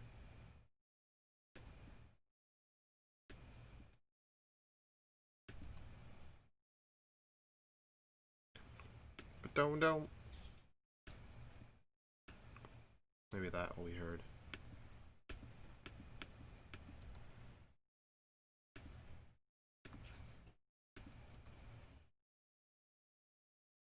Too much else going on right now. Don't. Maybe if I had it on every beat.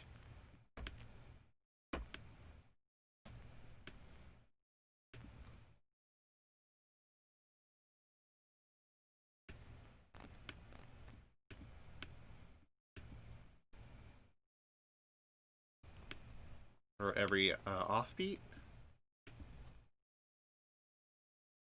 Ooh, that might work.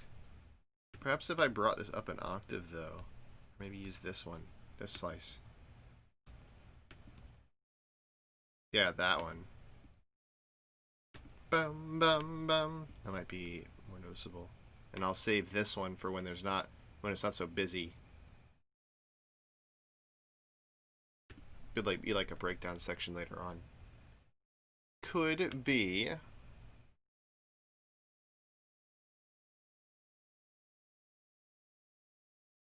Okay. Let's move this one in. I'll zoom out. Put this there. Yeah, I can definitely hear that now. Boom. Alright, let's put it on.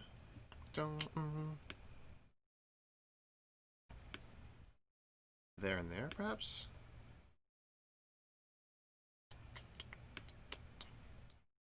Dum, bum.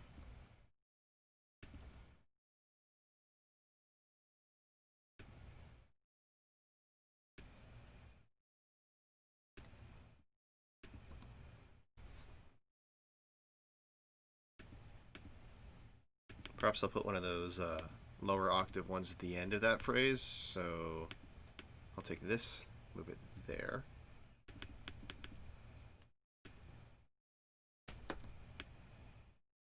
And replace that.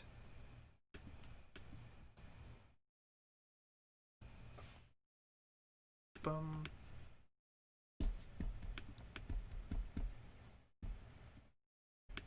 I'll lower this one down to D.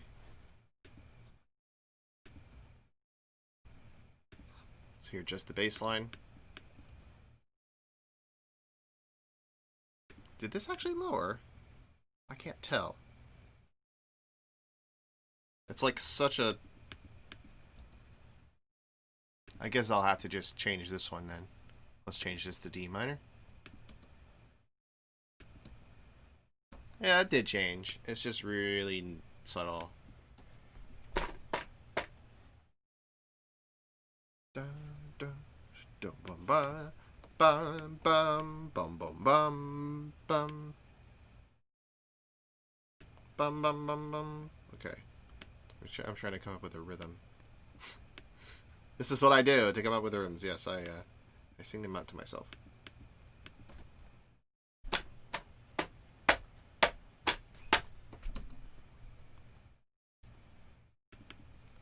Maybe I'll have something fancy happen here.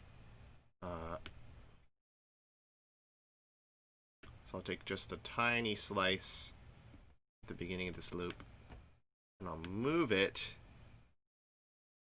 here, and then drag this back. So I'll have like a little 16th or 8th note figure in there. Yeah! Something like that.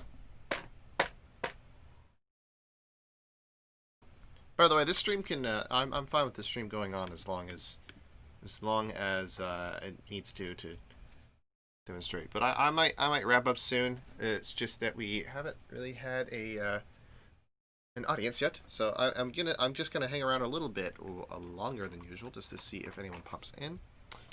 If so, I will kind of show them what's going on here.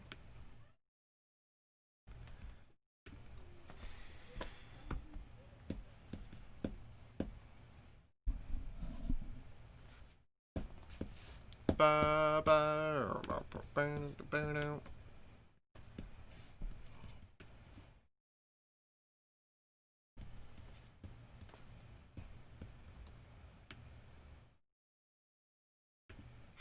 gonna have to change all of the notes of these one at a time.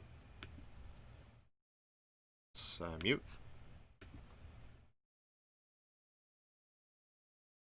So maybe to a G.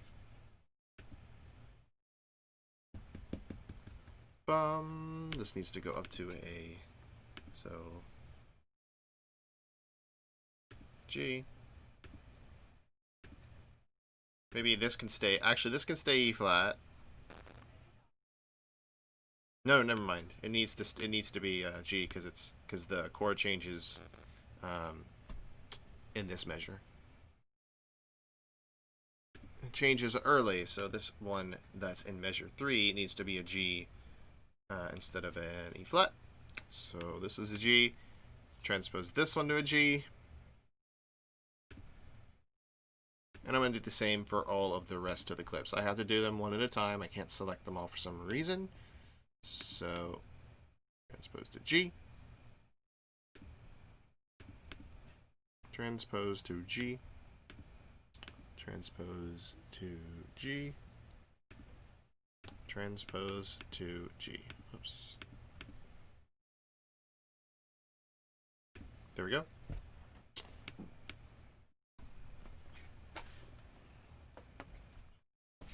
There we go. That might not be the best. I'll raise this up an octave. Ba-dum. So it goes bum boom instead of boom boom. Instead of like all really low pitch because it's kind of hard to hear that it is a pitched sound in the first place when it's that low. I'm talking about this little bass clip that's selected. Yeah. So I'm gonna do a nice slow octave change here. I don't know why it takes so long.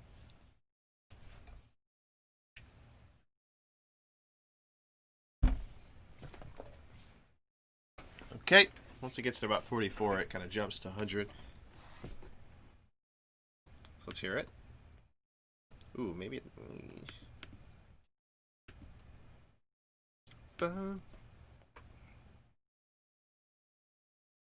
That's cool. Okay, let's throw some effects on this track to kind of enhance this bass line a little. So, first of all, we'll use an amp. We'll use a bass amp. And let's hear it now.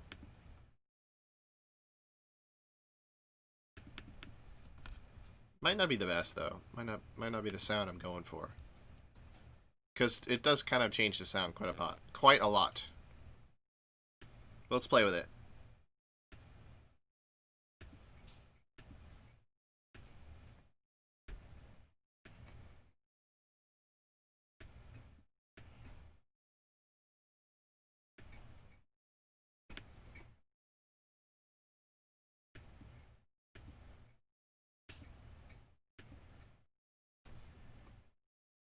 Cruncher.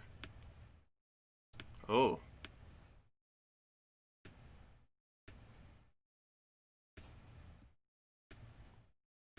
No reverb.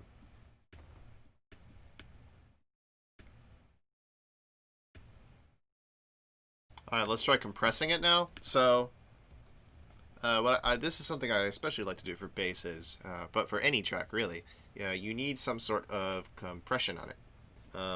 I think once we do more specifically tailored days to effects, like we're probably gonna do a whole day on compressors and EQ alone and explaining the mechanics behind it all, because it's rather interesting and it helps to know the mechanics of the effects and how it actually works so that you can employ it effectively.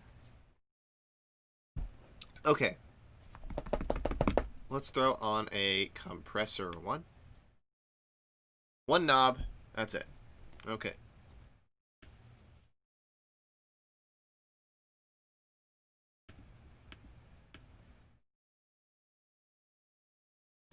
It seems like it's got all of the controls for a compressor kind of condensed into one knob. That's most likely the threshold and the mix. Let's choose one that's a little bit more involved. Dynamics compressor. This is what I'm looking for.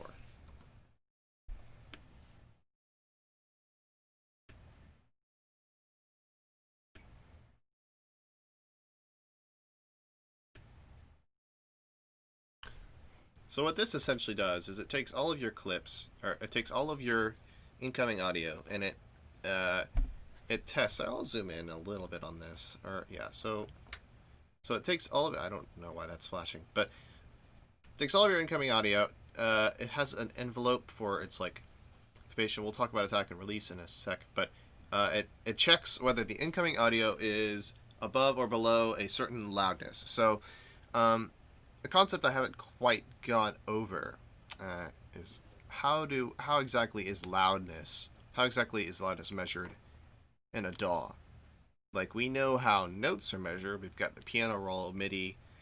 We know how time is measured with this ruler up here, right? These are our measures, and each division of the measure it gets smaller and smaller as we increase, and it shows us like, okay, these ticks are the 16th notes, etc., etc. So we know all that, how that's represented, but loudness pertains more to audio clips, and of course the sum of all the audio you've made, because when you make a MIDI clip, it's just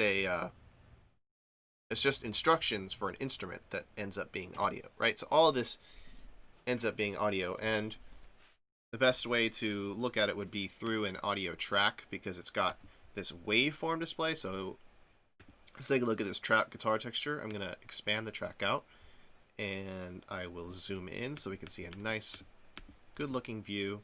Okay, here we go. So you can see here the waveform, and then the higher it is, the louder it is.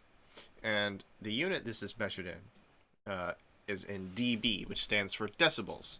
So I'll leave it up to you to look up what how decibels is related to other units of loudness, such as pascals. But I realize that I'm going beyond just intro to music production territory. Like, we're talking like maths and units and nasty stuff like that. But when you see what I basically want to say is, when you see dB on any of these effects, like this volume knob, for example, is in dB. So you're going up a certain amount of dB or down a certain amount of dB.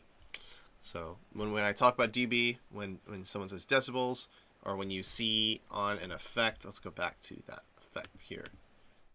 So I got to open up the track. When you see dB here, that's what it is. That's the loudness. So when it gets when incoming audio is, oh, and also, by the way, 0 dB. This might be confusing at first, but the unit dB actually goes negative. So 0 dB is actually the highest that it can go, right? So all of these bars represent something below 0 dB, and the edge of this box, the very top part of the box, this is 0 dB. This is the limit of the dynamic range. So dynamic range being how loud the computer, or how loud something can be, and the computer has only got so much room for dynamics. So this is all measured in dB, and dB goes down from 0. 0 is the highest, 0 is the limit, and so anything below that is a minus dB. So this would probably be around like minus 6 dB, this like peak here. And then with our compressor, therefore, we are saying that whenever the incoming audio is below minus 15 dB, so whenever whenever it's above 15 dB, so whenever something's louder than minus 15, the compressor will kick in.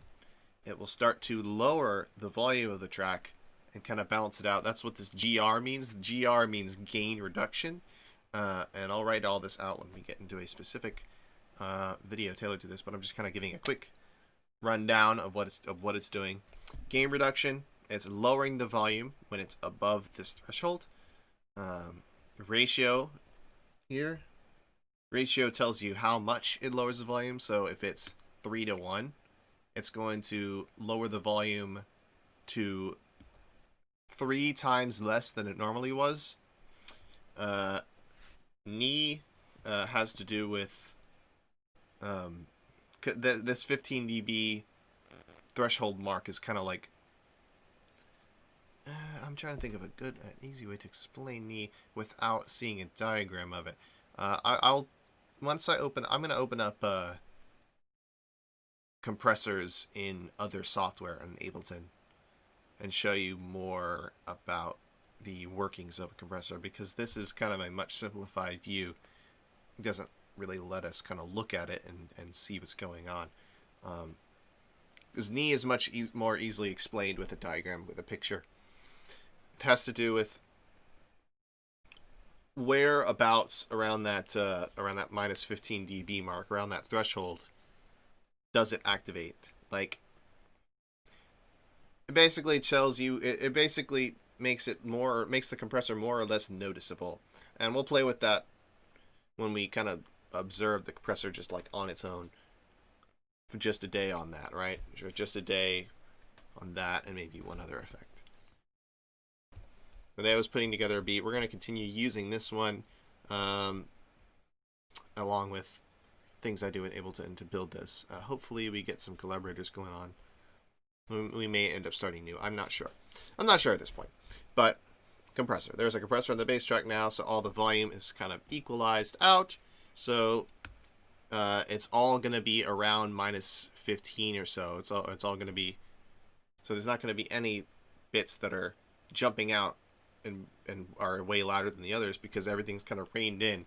Everything's kind of brought down if it's above the certain threshold. So that's nice for our bass track, as we don't have to worry about that jumping around in volume. So now let's go up to our guitar slices track. I want to throw a compressor on both of these, and I want them to be the exact same parameters. So let's go dynamics compressor on guitar slices. And all I'm really going to do is raise the threshold up to 3, and then lower the, raise the ratio up to 3, and then lower the threshold down to -14. Just give us a nice starting point. And then I'll do the same for guitar slices 2. So -14, ratio 3, and let's see what we get. Let's see what we get. We got to hear them first, and I'm going to make sure that they're the only ones. Okay, I'm going to make this less obnoxious, so I can lower it. I can close this down. Okay, awesome.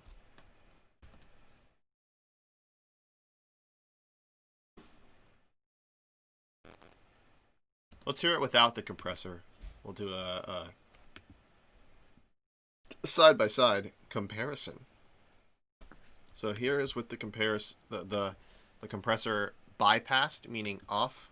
So you can turn off any effect by clicking the little icon in the corner. So let's hear them without a compressor.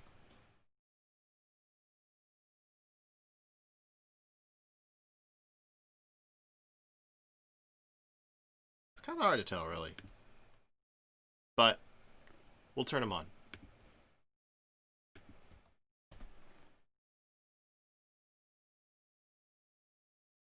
Off. I'll turn them off now.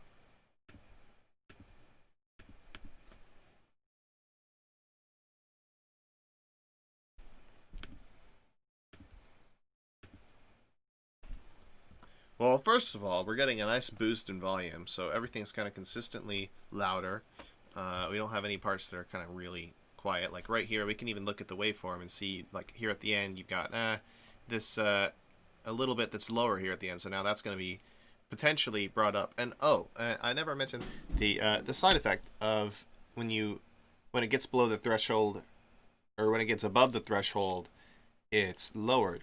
But that also means that anything below the threshold is raised because of that. Like, because the peak of your dynamic range is lowered, therefore all of your low stuff is brought up to compensate, right? And so it's all equaled out. It's all kind of, the dynamic range is compressed down, right? So if you're lowering the top, therefore, and then if you lower the maximum volume, then everything's now closer to the minimum volume, so you're going to want to increase the volume of the whole thing to get it back where it was, right? So you're essentially pushing down the loud stuff and you're pulling up the quiet stuff. You're making everything coherent in terms of volume.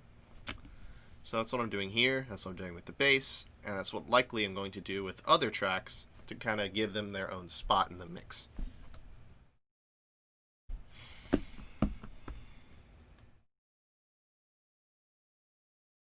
Let's hear it in context now with other stuff, and I will bring it back to the beginning.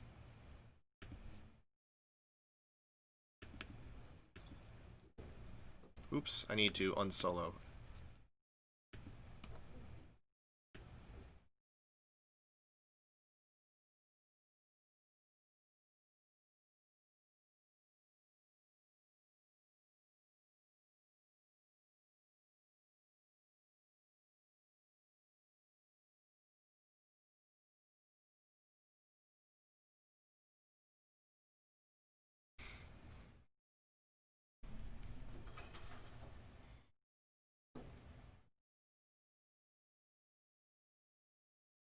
Oops, this was muted.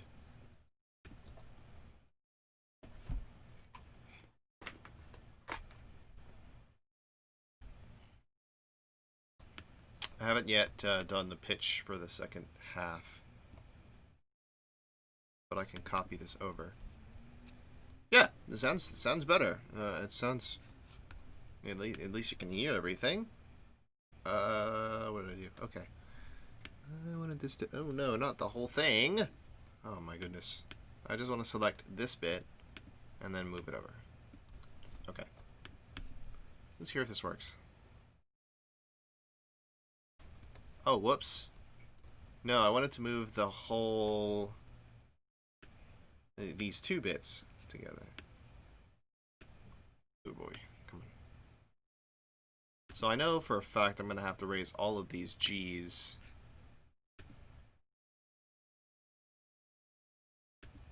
Up to B flats. So that is up a fourth for all of them. Unfortunately, and I can't select, so we're gonna have to go through these individually. Why is this taking a while?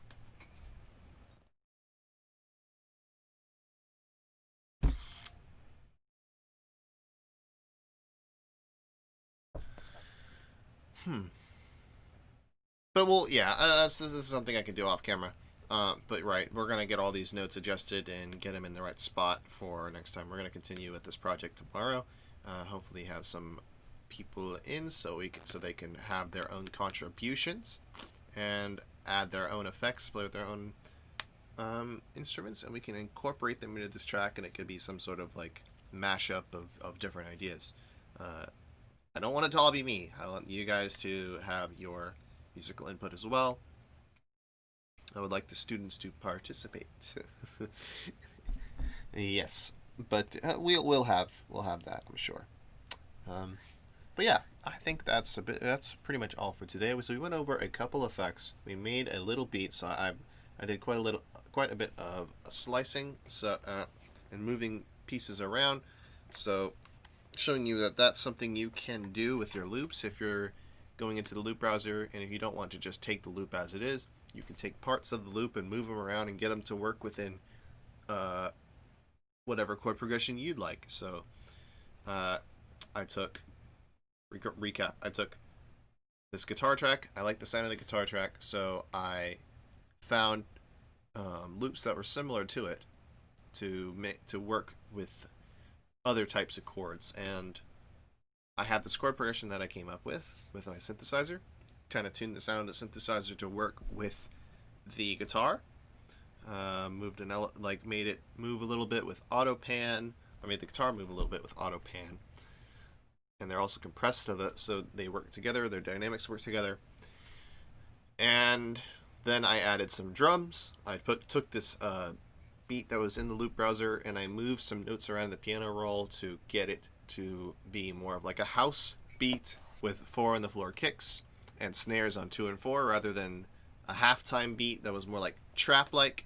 And then I added an additional kick drum on the bottom so that it had a reinforced kick drum. So beforehand, it was kind of like a weak, shorter kick, but then I added this deep electro kick, which added a little bit of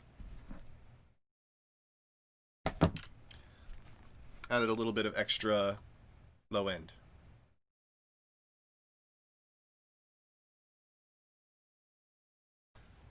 So all together with the beat sounds like this.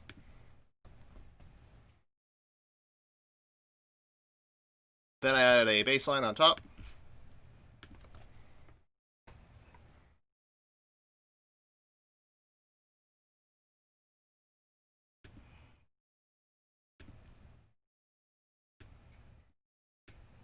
Tune this down a little bit. And there we got a little basic house beat with some compression on it to control the volume, or control the volume. I mean, keep it consistent. And on here, I threw on some auto pan to make it move around, and mess with the amp settings quite a bit to kind of tune the sound to get it to fit. Alright, so we will continue with this tomorrow, and hopefully we'll have some collaboration. Okay. That is incorrect. I'm not going to stream next Monday. It's going to be Tuesday. For sure. Tuesday. Yep. Alright.